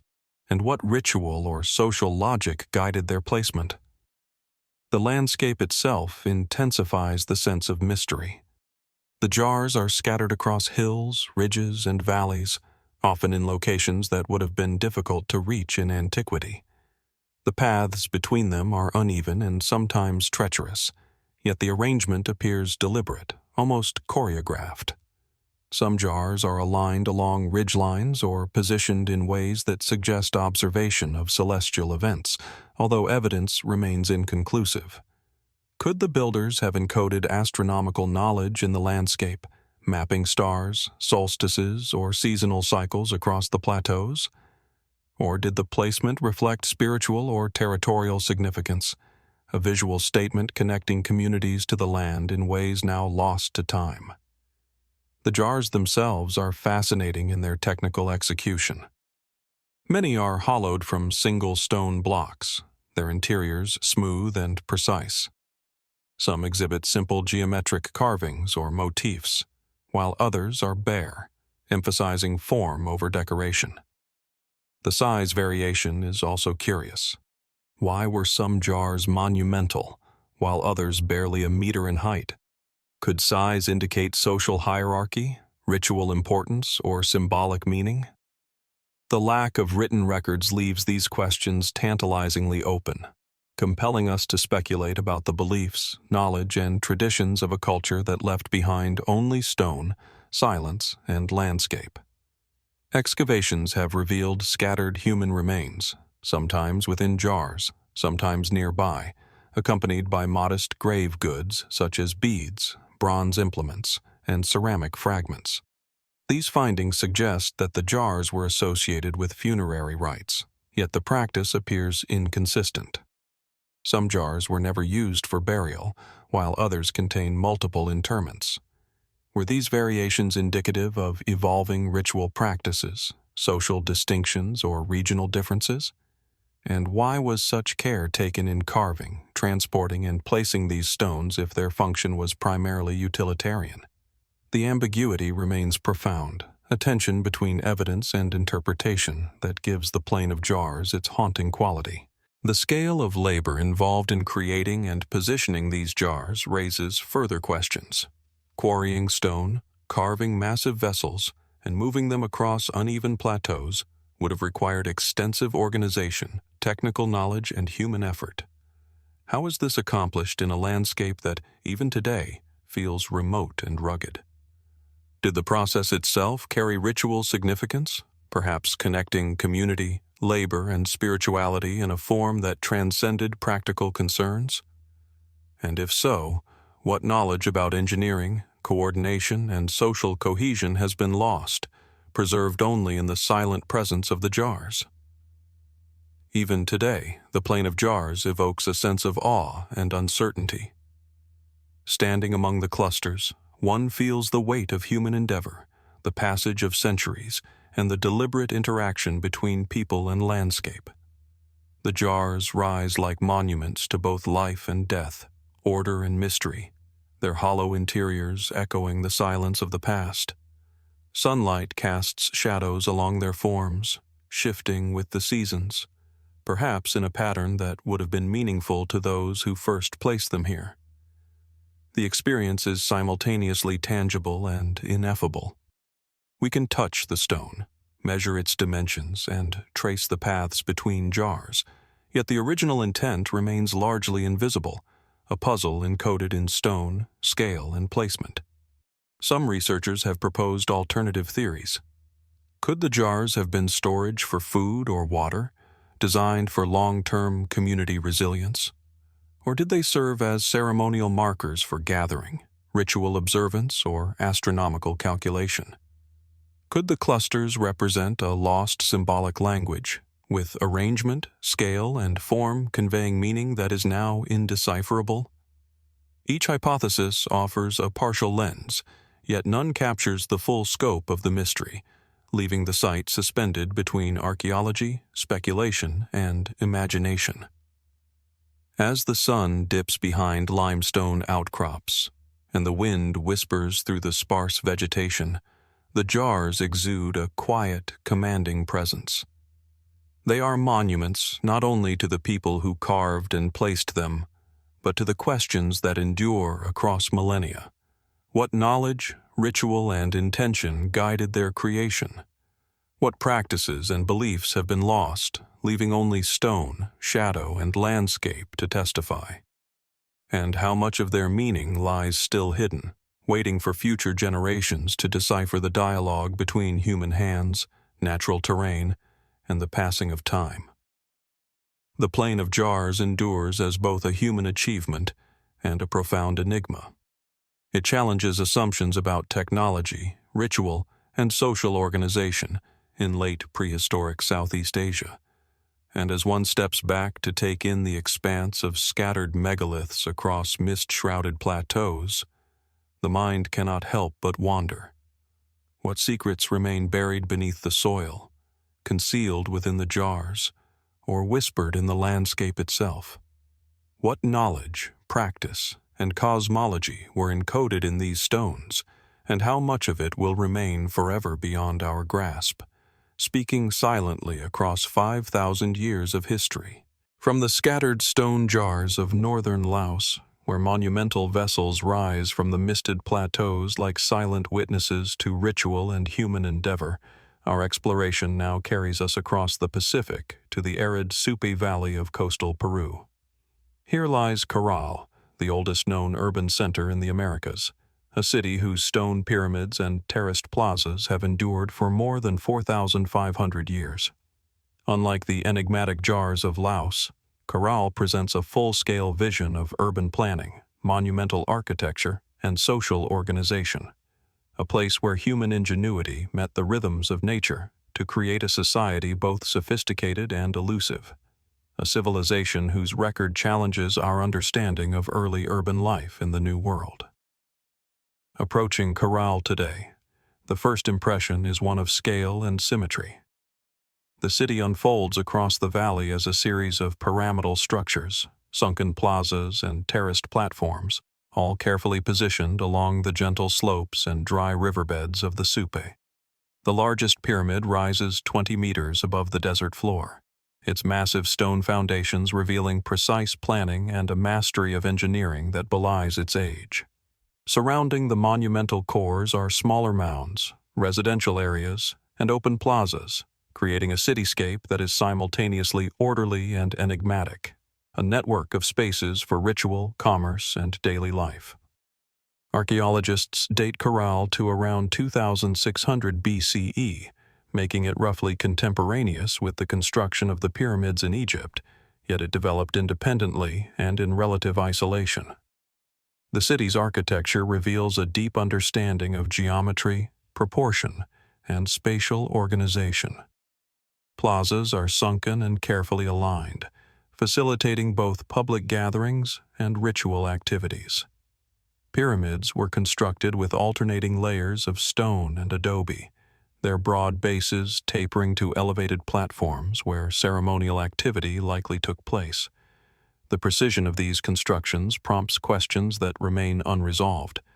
How did a society without a written language or extensive metallurgy coordinate such monumental building projects? What knowledge of measurement, planning, and labor management made this possible? The Supe Valley itself is an integral part of Caral's design. The city is situated along a river that provided water, transportation, and fertile land, yet its placement seems far more deliberate than mere practicality. Certain pyramids and plazas are aligned with solar events, creating patterns of light and shadow that would have been apparent during solstices and equinoxes. Was this orientation primarily symbolic, reflecting cosmological beliefs and ritual observances? Or did it serve practical purposes, guiding agricultural cycles or marking ceremonial calendars? The duality of functionality and symbolism seems to permeate every aspect of Caral's design, hinting at knowledge that blended the physical and spiritual in a manner now partially lost to time. The central plaza of Caral is a particularly striking feature. It is sunken and flanked by pyramidal platforms, creating a sense of enclosure and focus. Within this space, large conch shells have been discovered, possibly used as ceremonial trumpets, along with evidence of musical activity, such as stone flutes. These findings suggest that performance, sound, and communal gathering were integral to the city's function. How did these rituals shape civic life? Were they purely religious, or did they also reinforce social cohesion, hierarchy, or cultural identity? The deliberate integration of sound, space, and architecture hints at an advanced understanding of human perception and collective experience. Artifacts recovered from Caral deepen the mystery of its inhabitants. Lintels, tools, and intricately woven textiles reveal a society capable of fine craftsmanship, trade, and organized labor. Yet there is little evidence of warfare or defensive structures, suggesting that Caral may have flourished through trade, ritual authority, or social cohesion rather than conquest. Could this be an early example of a society structured around consensus and ceremonial centrality, where power derived from spiritual or ritual authority rather than military might? And if so, what rituals or social systems supported such stability in a landscape that, by today's standards, seems harsh and unforgiving? The residential areas surrounding Caral's pyramids are equally telling. Houses were modest, constructed from stone and adobe, and clustered in small neighborhoods. This suggests a society that valued community cohesion while simultaneously maintaining monumental spaces for ceremonial activity. How did daily life intersect with ritual? Were residents active participants in ceremonies, or did specialists or elites control these spaces? And how did such a society maintain coordination over generations, preserving knowledge of construction, astronomy, and ritual without written records? These questions remain open, inviting speculation while emphasizing the sophistication of a culture whose traces endure primarily in stone and earth. The city's scale and ambition raise further questions about technology and labor. Stones weighing several tons were transported, shaped, and positioned with remarkable precision. Adobe and stone were alternated to create stability and longevity, yet there is no evidence of complex tools or machinery. How did the builders achieve such feats, balancing architectural integrity with aesthetic and ritual precision? And what social organization enabled the mobilization of labor, materials, and knowledge to construct a city that would endure millennia, only to be partially buried and nearly forgotten beneath desert sands? Caral's enduring mystery is also entwined with its disappearance. Evidence suggests the city was gradually abandoned around 1800 BCE, yet the reasons remain debated. Climate change, shifts in river courses, resource depletion, or social transformation may have played a role, but the exact combination of factors is unknown. What knowledge, rituals, or social structures were lost with Caral's decline, leaving behind only architecture, plazas, and artifacts to whisper of its sophistication? And what lessons or insights might lie buried beneath the city's terraces, waiting for archaeologists to uncover them? Standing among the pyramids and sunken plazas today, one feels the duality of Caral's presence: monumental yet intimate, practical yet deeply symbolic. Stone platforms and terraces carry the weight of human effort, ingenuity, and vision, while the alignment of structures with solar cycles hints at a worldview attuned to cosmic rhythm. The city's silent streets invite contemplation, encouraging visitors to imagine the sounds, rituals, and communal activities that once animated them. And yet, for all its clarity of design, much remains hidden. The meanings of plazas, the significance of alignment, and the nature of social and ritual life are accessible only through interpretation, speculation, and careful observation. As the sun sets over the Soup Valley, casting long shadows across Caral's pyramids and plazas, the city endures as both achievement and enigma. It is a place where human ambition met environmental challenge, where ritual and daily life intersected, and where architecture encoded knowledge that remains partially lost to time. What secrets remain buried beneath the terraces? What rituals, astronomical observations, or social practices shaped the lives of Caral's inhabitants?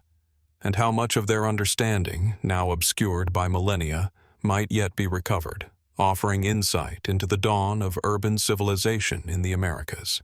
The sun rises over the Andean peaks, casting long shadows across a sprawling landscape where the city of Cusco nestles like a jewel in a vast, undulating valley. Above it, perched defiantly on a rugged ridge, lie the monumental walls of Sacsayhuamán, their jagged contours etched against the sky. From a distance, they appear almost alive, the stones whispering stories of a past that refuses to fully reveal itself. The sheer scale is immediately arresting.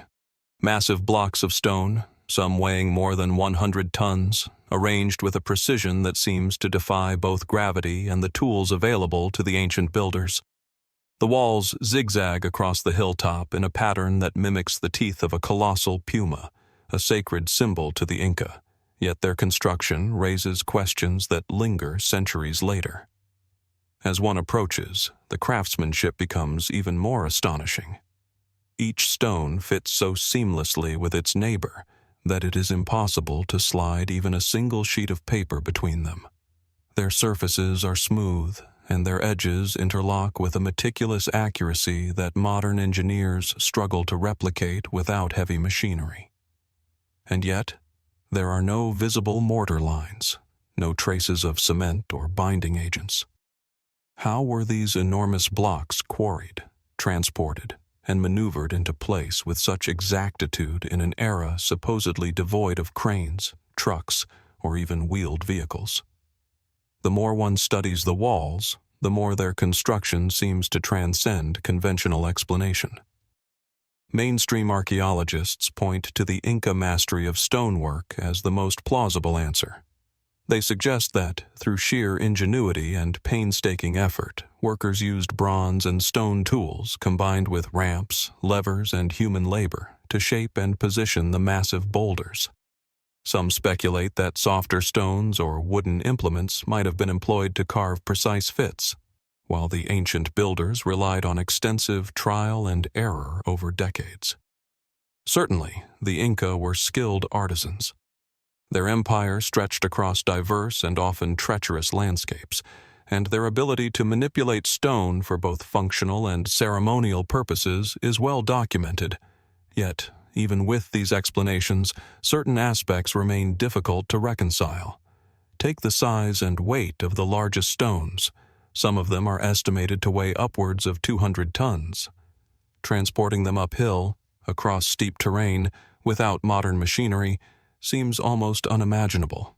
And the precision of the interlocking joints is another enigma. Unlike many other megalithic sites around the world, where small gaps are filled with mortar or rubble, Sacsayhuamán's stones are cut so perfectly that the walls appear to be a single, cohesive structure. Could human ingenuity alone, without some form of lost technology or forgotten technique, account for this achievement? Further mysteries emerge when considering the layout and orientation of the site. The walls follow a zigzagging, stepped pattern that some researchers suggest mirrors the jagged teeth of a puma, a symbol of strength and protection in Inca cosmology. Others propose that the site may have been aligned with celestial events, serving as an astronomical observatory or a sacred ceremonial center. The precision with which certain stones seem to align with solstices and equinoxes adds a layer of intrigue, hinting at knowledge that may have been passed down orally, carefully preserved in rituals and lore. Beyond the technical feats, there is an almost tangible sense of intentionality in the design. The scale, the pattern, the orientation, all suggest more than mere defensive architecture, more than simple fortification against human threats. Could Sacsayhuamán have been designed to channel spiritual energy, a kind of sacred geography encoded in stone? Some fringe theories, often whispered in hushed tones among alternative historians, suggest that the construction techniques themselves may have involved knowledge now lost to time, vibration, sound, or methods to soften and manipulate stone without modern tools. While these ideas are speculative, they underscore the aura of mystery that pervades the site.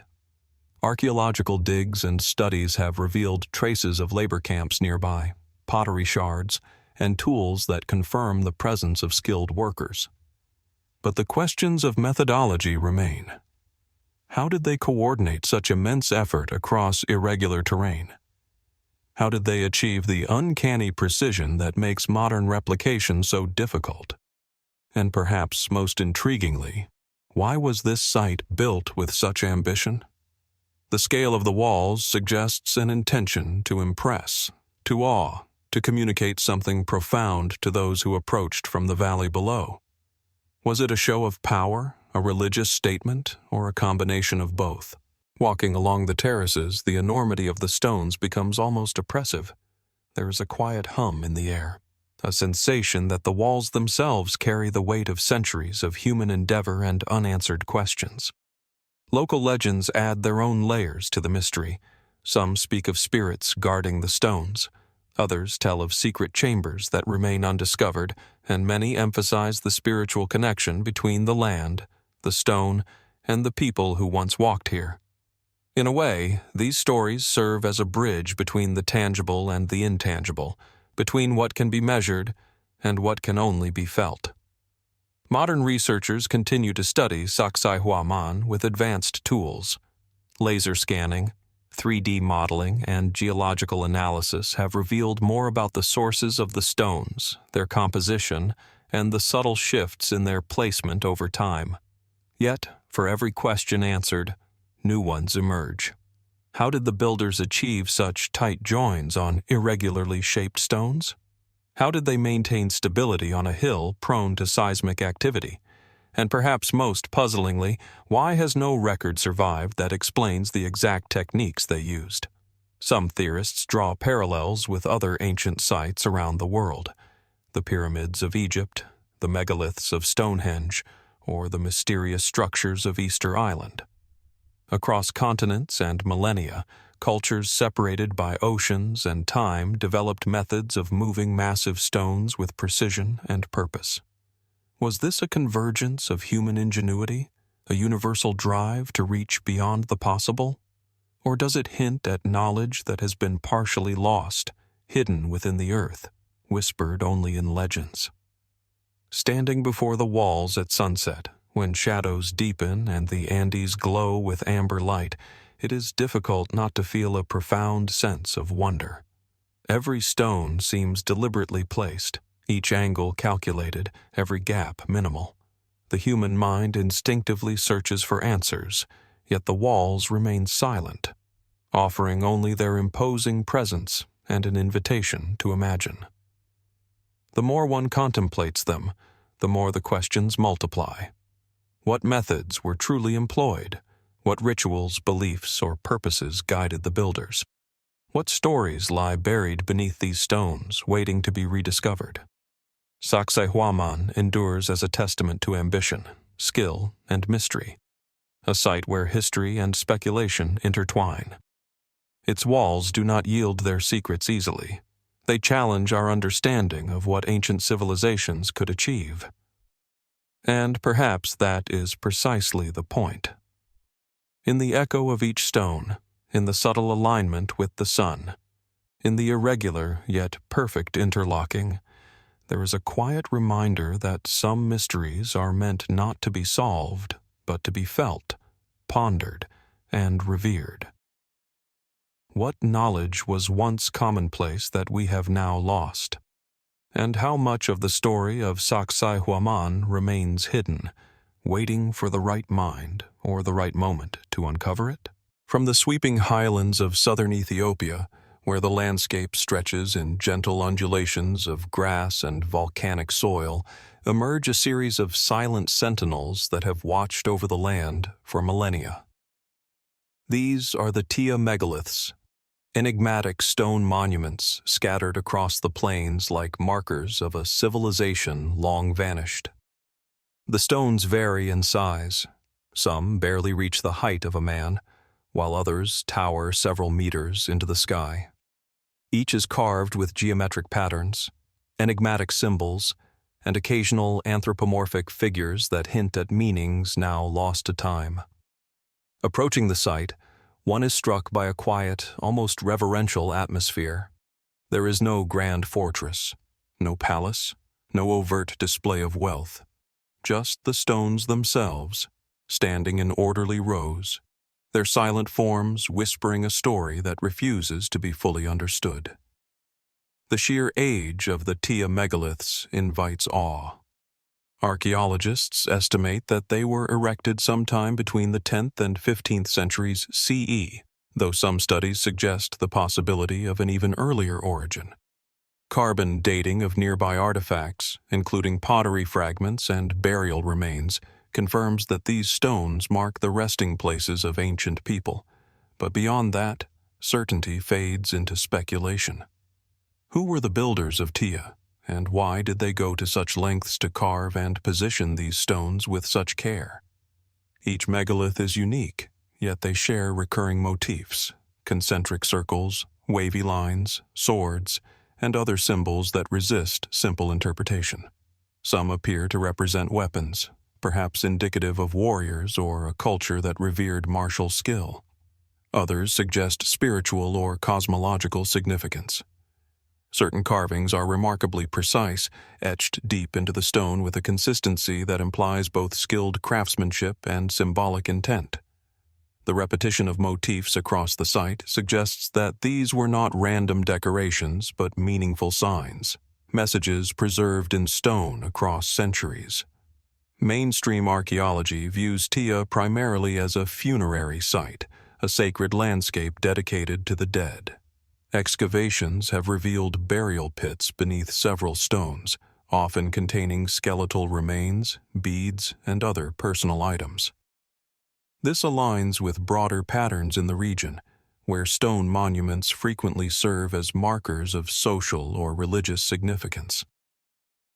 The Tiya stones, in this sense, can be seen as part of a wider tradition of African megalithic culture, connecting them to similar sites across Ethiopia, Sudan, and beyond. They mark memory, identity, and perhaps power, anchoring human presence in a way that survives the erosion of time. Yet, the deeper mysteries remain. Many of the carvings defy straightforward interpretation. Some appear almost alien in their geometry, and the meaning of swords, crosses, and circular motifs remains debated. Were these symbols purely ritualistic, or did they encode knowledge of a more practical or celestial nature? Some researchers suggest that certain alignments correspond with astronomical events, solstices, equinoxes, or the rising and setting of prominent stars, hinting at an advanced understanding of the cosmos. If so, the Tiya Megaliths were not only monuments to the dead but also to the heavens, bridging life, death, and the movements of the sky. The stones themselves add another layer of intrigue. They are carved from locally sourced sandstone, yet the effort required to shape and erect them was immense, especially given the lack of iron tools in the region at the time. How did these communities manage to transport and raise such stones with precision? Some stones appear to have been deliberately positioned to create patterns visible only from certain vantage points, or perhaps to follow invisible lines of cultural or spiritual significance across the landscape. It is as if the builders were inscribing not just the land, but their world view into its very surface. Local oral traditions lend further depth to the mystery.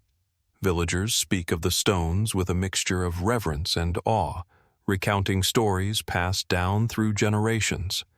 Some describe them as guardians of the dead, others as markers of sacred places where spirits linger. In a land where memory is often carried orally rather than written, these stones become more than monuments. They are vessels of culture, holding traces of rituals, beliefs, and knowledge that may have vanished with the passage of time. Yet questions multiply with each new observation. Why were the stones carved with such precision, using forms that appear almost symbolic rather than purely decorative? Why do some stones cluster together while others stand alone, as if part of a coded landscape?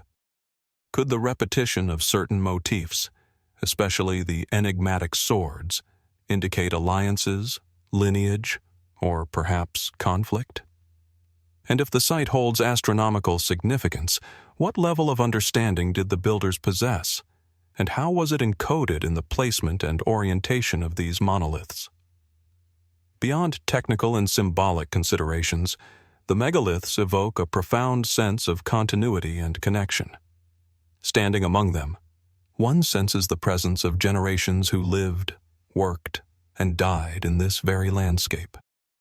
Each carved line, each upright stone, acts as a bridge between past and present, a testament to the enduring impulse of humanity to mark its place in the world. Yet the gaps in understanding, the symbols that resist translation, the methods that cannot be fully reconstructed, ensure that Tiya remains, in a very real sense, a mystery. Some fringe theories have even emerged, attempting to place the Tiya Megaliths within a broader global context. Comparisons are drawn to other megalithic sites, from Europe to Asia, suggesting that similar symbolic patterns appear across continents. Were these similarities coincidental, the result of convergent human thought, or could they hint at ancient knowledge networks now lost to history? While these ideas remain speculative, they underscore the tension between what is known and what remains tantalizingly out of reach. The landscape itself contributes to the sense of enigma. The megaliths are situated in a region of rolling hills and fertile plains, surrounded by distant volcanic peaks.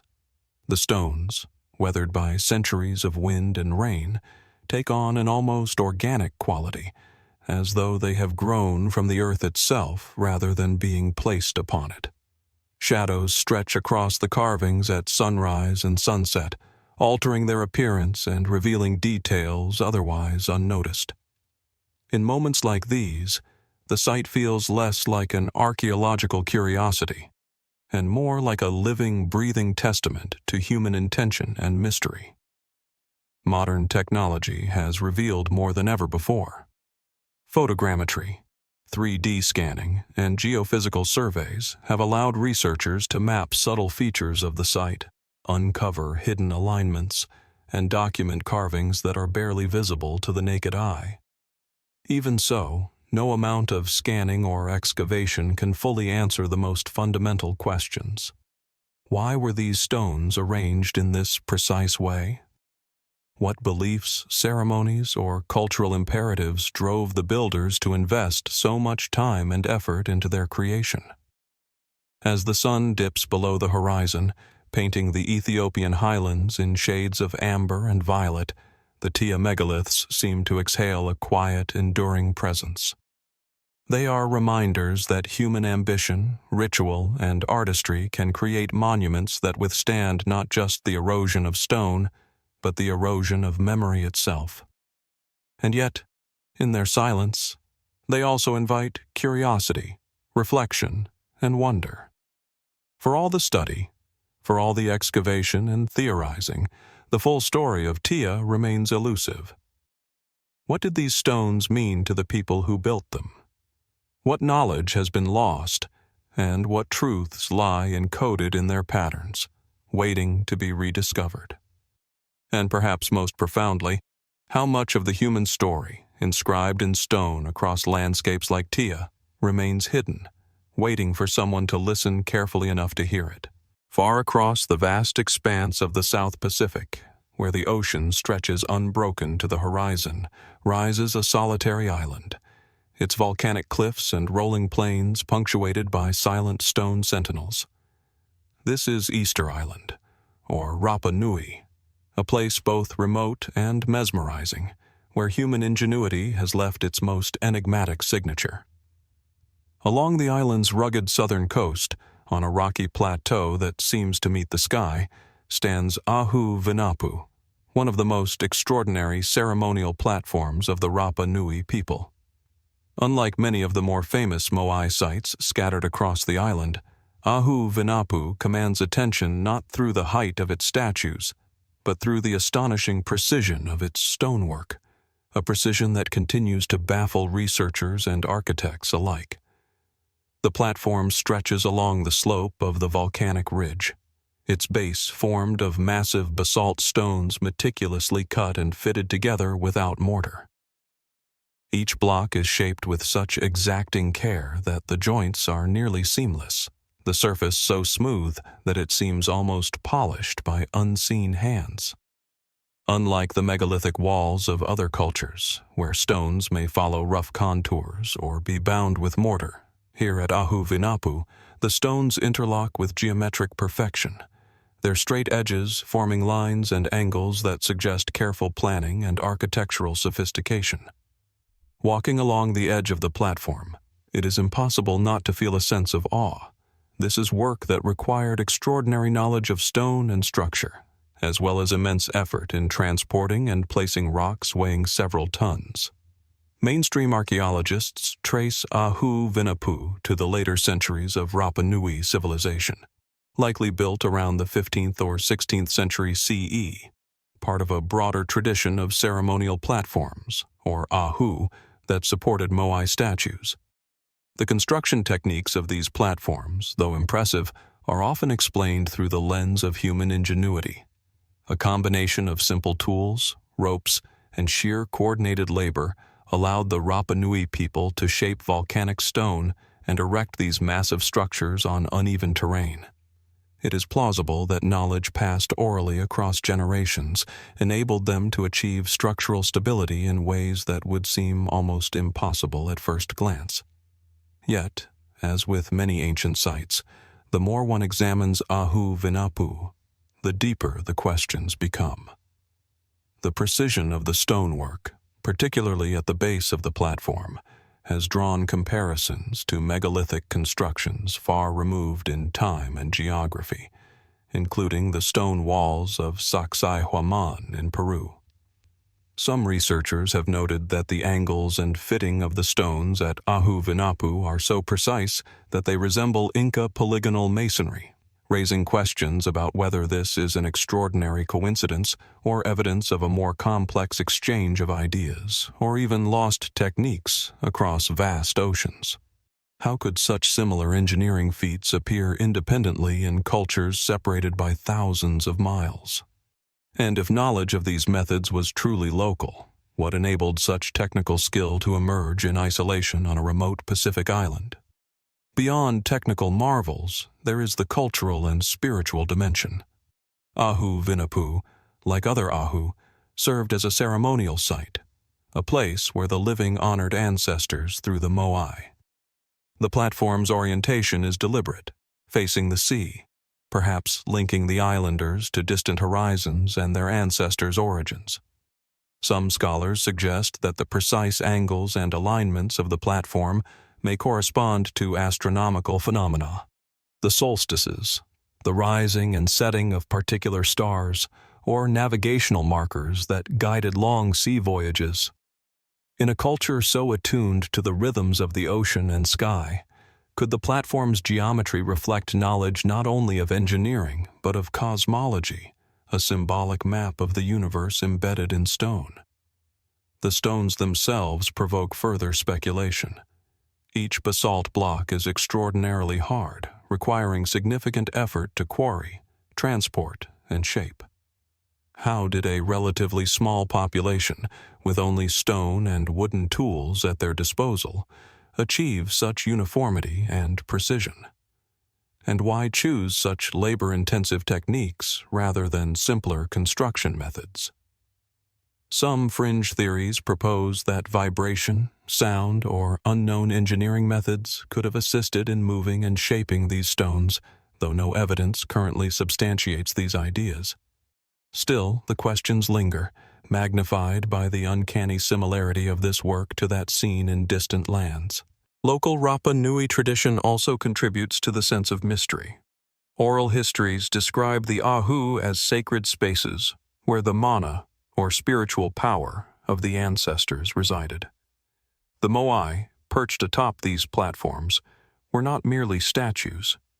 They were vessels of protection, authority, and reverence, linking the living community to its past. In this context, the perfection of the stonework takes on additional meaning. It is not just practical or aesthetic, but a deliberate act of devotion, a tangible manifestation of spiritual intent. Could the builders have invested extraordinary effort into creating flawless joins to honor the mana itself? The site's remoteness amplifies its enigmatic aura. Unlike Sacsayhuamán in Peru or Tiya in Ethiopia, which sit amid populous regions, Ahu Vinapu is surrounded by the vast expanse of the Pacific, accessible only after careful travel across the island's volcanic terrain. The isolation prompts reflection. How did such a small and isolated community cultivate the architectural and organizational capacity to produce works of this magnitude? And how much of that knowledge has been lost, eroded not only by time, but by the social upheavals that transformed Rapa Nui in the centuries following European contact? Modern technology has revealed further insights, though without resolving the central mysteries. Detailed surveys, laser mapping, and geological analysis have shown the precision of stone placement and alignment, the subtle gradation of angles, and the uniformity of shaping that cannot be achieved without careful planning and extraordinary skill. Yet, no inscriptions, manuals, or surviving accounts explain the methods used to achieve such perfection. The work stands as both evidence of human ingenuity and a challenge to our assumptions about what isolated societies could accomplish. Comparisons to other megalithic sites fuel continued debate. Across continents, we see civilizations engaging in extraordinary stonework. Inka walls in Peru, the Tiya stele in Ethiopia, the pyramids of Egypt, and the Cyclopean platforms of Malta. Were these parallels merely coincidences, the inevitable product of human problem-solving, or could they indicate a common thread of architectural knowledge that has been lost to history, leaving behind monuments as silent witnesses to vanished expertise? At Ahu Vinapu, the question remains particularly acute because of the platform's uncanny precision and its apparent resemblance to structures thousands of miles away, crafted under vastly different conditions. As the sun sinks toward the Pacific, casting long shadows across the basalt platform, Ahu Vinapu seems almost alive, a testament to human effort and vision that transcends time. The shadows trace the contours of the stones, highlighting the precision of every joint, the deliberate angles, the smooth surfaces. In that moment, one senses the intersection of the practical and the spiritual, the engineering and the symbolic. Every detail invites contemplation, yet the answers remain elusive. How were these stones moved, shaped, and assembled with such precision? What knowledge guided their placement? And most compelling of all, what messages, what intentions, what spiritual or astronomical insights might be encoded in this remarkable platform that we have yet to fully understand? Ahu Vinapu endures as a silent teacher of human potential, ingenuity, and mystery. Its stones speak to a civilization that understood the power of scale, the significance of alignment, and the profound connection between earth, stone, and sky. And yet, for all we know, This platform may be only a fragment of a greater story, one whose full depth remains just beyond our reach. Perhaps the ultimate lesson of Ahu Vinapu is not in the answers it provides, but in the questions it continues to inspire. What knowledge, what skills, and what purpose lie hidden within the stones of Easter Island, waiting for a patient observer to discover them? Far to the north, in the windswept expanse of the Russian landscape, where forests give way to rocky outcrops and rivers carve their paths through the wilderness, lies a site that few outside specialist circles have truly explored. Here, amid rolling hills and granite cliffs, stands the Goletsy megalithic tomb, a silent testament to a culture long vanished, and a structure whose origins and purpose continue to puzzle archaeologists and historians alike. Approaching the tomb, one is struck by its stark simplicity, yet beneath this apparent austerity lies an intricate and imposing construction. Massive stones, arranged with deliberate precision, forming chambers that have withstood the harsh northern climate for millennia.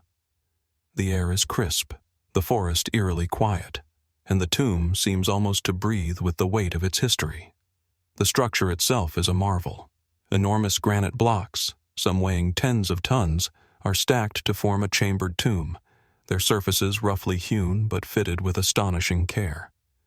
The largest stones form the walls, while horizontal slabs serve as ceilings, creating a space that is both functional and monumental. The scale is impressive, yet the true enigma lies in the precision of the assembly.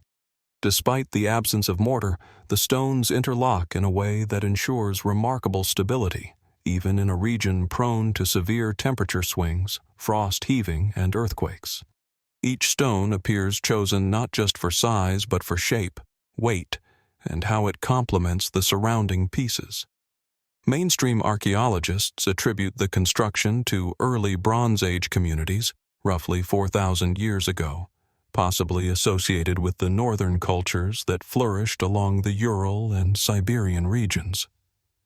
Excavations have revealed burial chambers containing skeletal remains, pottery fragments, and rudimentary tools, confirming that Goletsy functioned as a necropolis, a place to honor and inter the dead. These findings align with known practices of early Eurasian societies, suggesting a sophisticated understanding of ritual and funerary tradition, as well as the social organization required to mobilize the labor necessary for such construction. Yet the more one studies the tomb, the more its mysteries multiply. How did these early societies, with only stone, wood, and basic metal tools, manipulate massive granite blocks with such accuracy? How did they transport stones across uneven terrain, position them so precisely, and construct ceilings capable of enduring thousands of years of exposure to the elements? Even today, replicating this feat with modern equipment is challenging. Some researchers propose that careful planning, knowledge of levers, rollers, and inclined planes, and communal labor over years could account for the construction. And yet, there is a lingering sense that something is missing, that conventional explanations capture only part of the story. The layout of Goletsy adds to its allure. The tomb's chambers are arranged in a deliberate geometric pattern, with a central corridor leading into deeper burial spaces. Certain stones appear to have been selected for their orientation or alignment, possibly corresponding to seasonal changes, solar positions, or other natural markers. Could the placement have held symbolic or astronomical significance, as seen in other megalithic cultures across the world, from the pyramids of Egypt to the stone circles of Europe? If so, the builders of Goletsy may have been preserving knowledge about the cosmos, embedding it into their funerary architecture, a silent testament to beliefs now largely lost to time. The carvings and markings found on some of the stones deepen the intrigue. While many surfaces are unadorned, a few feature enigmatic grooves and shallow depressions. Are these purely functional, the result of quarrying and shaping, or do they carry symbolic meaning, ritualistic codes, or perhaps even a lost language? Similar patterns have been noted at other megalithic sites in Eurasia, prompting comparisons that suggest shared traditions or convergent evolution of cultural expression. Yet no consensus exists, and the inscriptions remain tantalizingly obscure, offering hints without answers. Local folklore adds another layer to Goletsy's mystique. Stories passed down through generations speak of spirits guarding the tomb, of nights when the stones seemed to hum under the weight of the wind, and of rituals long forgotten, performed by people who once walked these hills. While these tales cannot be verified, they echo the reverence that the site clearly commanded, hinting at a spiritual significance that went beyond the mere interment of the dead. Could the tomb have served as both a resting place and a ceremonial center? A nexus where the living and the dead met in ritual observance? Far to the north, in the windswept expanse of the Russian landscape, where forests give way to rocky outcrops and rivers carve their paths through the wilderness, lies a site that few outside specialist circles have truly explored. Here, amid rolling hills and granite cliffs, stands the Goletsy megalithic tomb, a silent testament to a culture long vanished, and a structure whose origins and purpose continue to puzzle archaeologists and historians alike. Approaching the tomb, one is struck by its stark simplicity, yet beneath this apparent austerity lies an intricate and imposing construction. Massive stones, arranged with deliberate precision, forming chambers that have withstood the harsh northern climate for millennia. The air is crisp, the forest eerily quiet, and the tomb seems almost to breathe with the weight of its history. The structure itself is a marvel. Enormous granite blocks, some weighing tens of tons, are stacked to form a chambered tomb, their surfaces roughly hewn but fitted with astonishing care. The largest stones form the walls, while horizontal slabs serve as ceilings, creating a space that is both functional and monumental. The scale is impressive, yet the true enigma lies in the precision of the assembly. Despite the absence of mortar, the stones interlock in a way that ensures remarkable stability, even in a region prone to severe temperature swings, frost heaving, and earthquakes. Each stone appears chosen not just for size but for shape, weight, and how it complements the surrounding pieces. Mainstream archaeologists attribute the construction to early Bronze Age communities, roughly 4,000 years ago, possibly associated with the northern cultures that flourished along the Ural and Siberian regions. Excavations have revealed burial chambers containing skeletal remains, pottery fragments, and rudimentary tools, confirming that Goletsy functioned as a necropolis, a place to honor and inter the dead. These findings align with known practices of early Eurasian societies, suggesting a sophisticated understanding of ritual and funerary tradition, as well as the social organization required to mobilize the labor necessary for such construction. Yet the more one studies the tomb, the more its mysteries multiply. How did these early societies, with only stone, wood, and basic metal tools, manipulate massive granite blocks with such accuracy? How did they transport stones across uneven terrain, position them so precisely, and construct ceilings capable of enduring thousands of years of exposure to the elements? Even today, replicating this feat with modern equipment is challenging. Some researchers propose that careful planning, knowledge of levers, rollers, and inclined planes, and communal labor over years could account for the construction. And yet, there is a lingering sense that something is missing, that conventional explanations capture only part of the story. The layout of Goletsy adds to its allure. The tomb's chambers are arranged in a deliberate geometric pattern, with a central corridor leading into deeper burial spaces. Certain stones appear to have been selected for their orientation or alignment, possibly corresponding to seasonal changes, solar positions, or other natural markers. Could the placement have held symbolic or astronomical significance, as seen in other megalithic cultures across the world, from the pyramids of Egypt to the stone circles of Europe? If so, the builders of Goletsy may have been preserving knowledge about the cosmos, embedding it into their funerary architecture, a silent testament to beliefs now largely lost to time. The carvings and markings found on some of the stones deepen the intrigue. While many surfaces are unadorned, a few feature enigmatic grooves and shallow depressions. Are these purely functional, the result of quarrying and shaping, or do they carry symbolic meaning, ritualistic codes, or perhaps even a lost language? Similar patterns have been noted at other megalithic sites in Eurasia, prompting comparisons that suggest shared traditions or convergent evolution of cultural expression. Yet no consensus exists, and the inscriptions remain tantalizingly obscure, offering hints without answers. Local folklore adds another layer to Goletsy's mystique.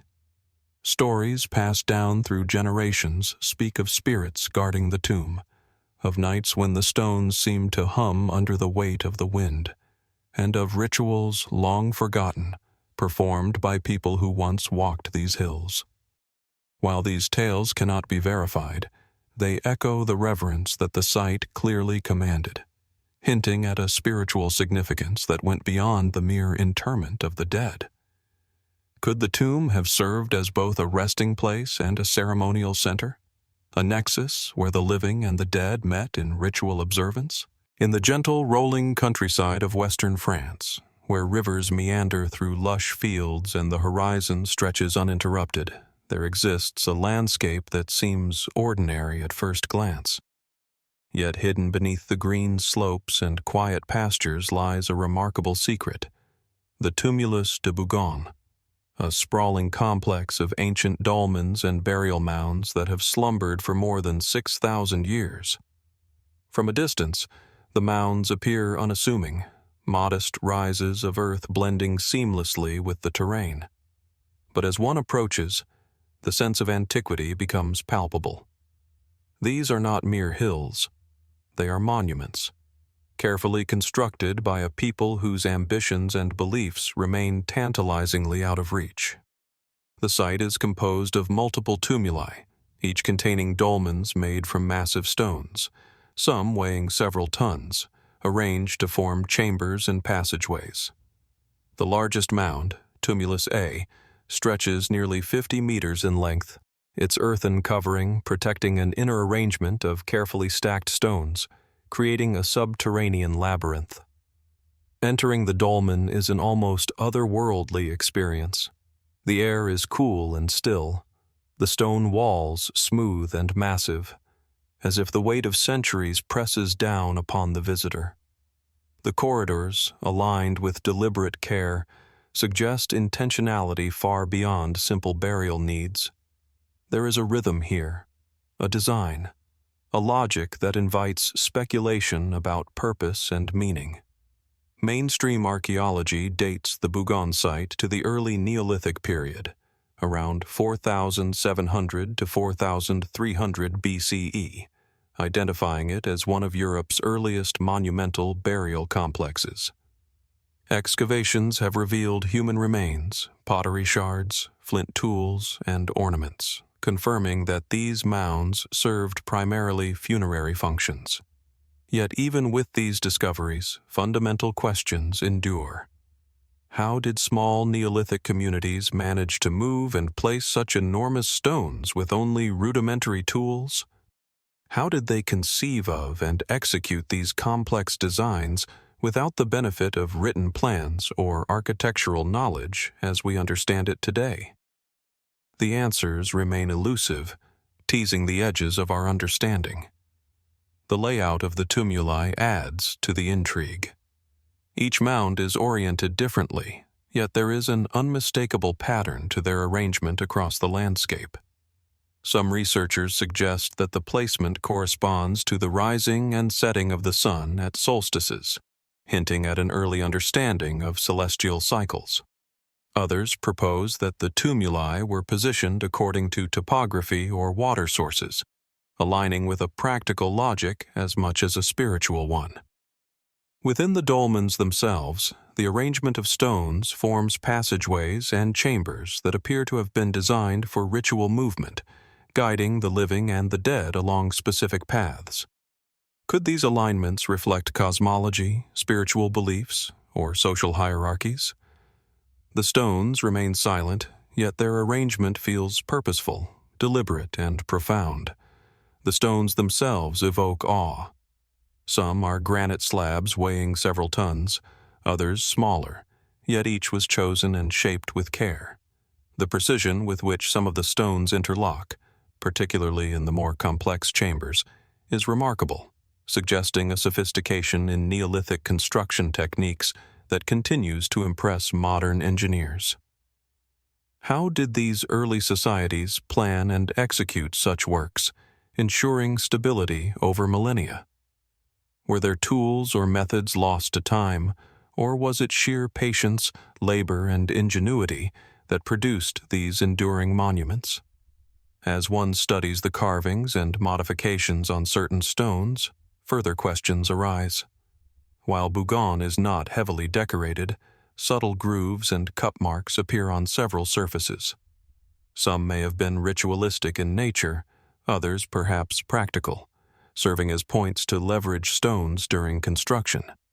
Could these marks have encoded symbolic meanings, messages for the living, or guidance for the dead in the afterlife? Or were they remnants of techniques that have since disappeared from human memory? The ambiguity is part of what gives the site its mysterious power, leaving the imagination to bridge the gaps between fact and speculation. Local folklore, passed down over centuries, hints at lingering reverence for these ancient sites. Stories speak of spirits inhabiting the mounds, of energies that flow along the earth, and of ancestors whose presence can still be felt. Though such tales cannot be substantiated, they echo the intuitive sense that these places were more than mere graves. They were centers of memory, identity, and perhaps even spiritual connection. The deliberate labor invested in constructing these dolmens suggests a society profoundly aware of mortality, ancestry, and the passage of time. Some theorists have even proposed broader, more speculative possibilities. Could the alignment of the Bougon tumuli reflect knowledge of the heavens that has since been lost?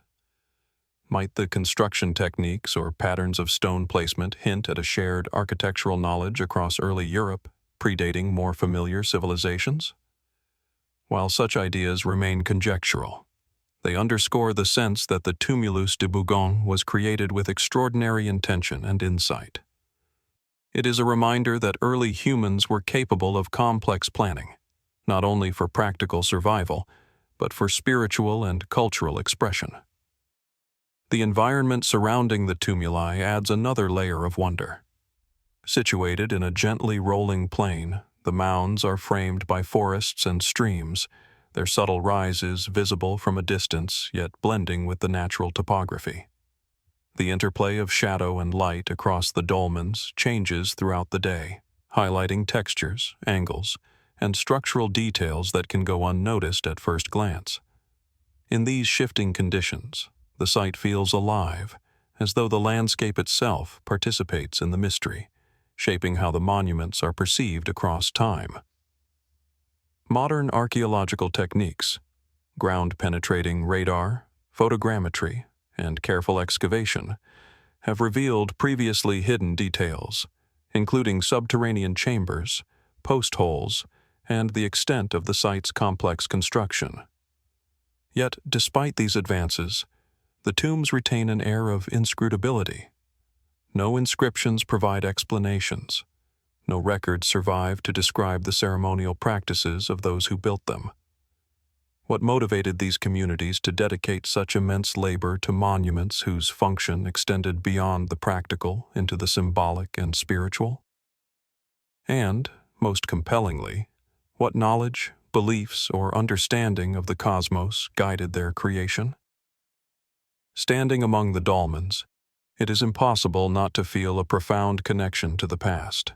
Each stone, each chamber, each mound is a reminder of human ambition, ingenuity, and the desire to leave a mark upon the world. Yet the silence of the site invites questions that remain unanswered. What rituals took place here, and what did they mean to the people who walked these halls thousands of years ago? How did these early builders achieve architectural sophistication without tools and technology we take for granted today? And beyond that, what might remain undiscovered, hidden beneath the earth or lost to time, that could offer further insight into this ancient culture? The Tumulus de Bougon endures as both a monument and a mystery. Its stones, earth-covered and weathered, speak across millennia of a people who sought to honor their dead, understand their world, and perhaps leave a message that we are only beginning to comprehend. As the sun dips behind the horizon, casting long shadows across the rolling fields, the mounds stand quietly, inviting reflection, contemplation, and wonder. What secrets lie within their chambers, still waiting for discovery? And how much of human ingenuity, belief, and memory is encoded in these silent dolmens, waiting patiently for those who dare to look and ponder?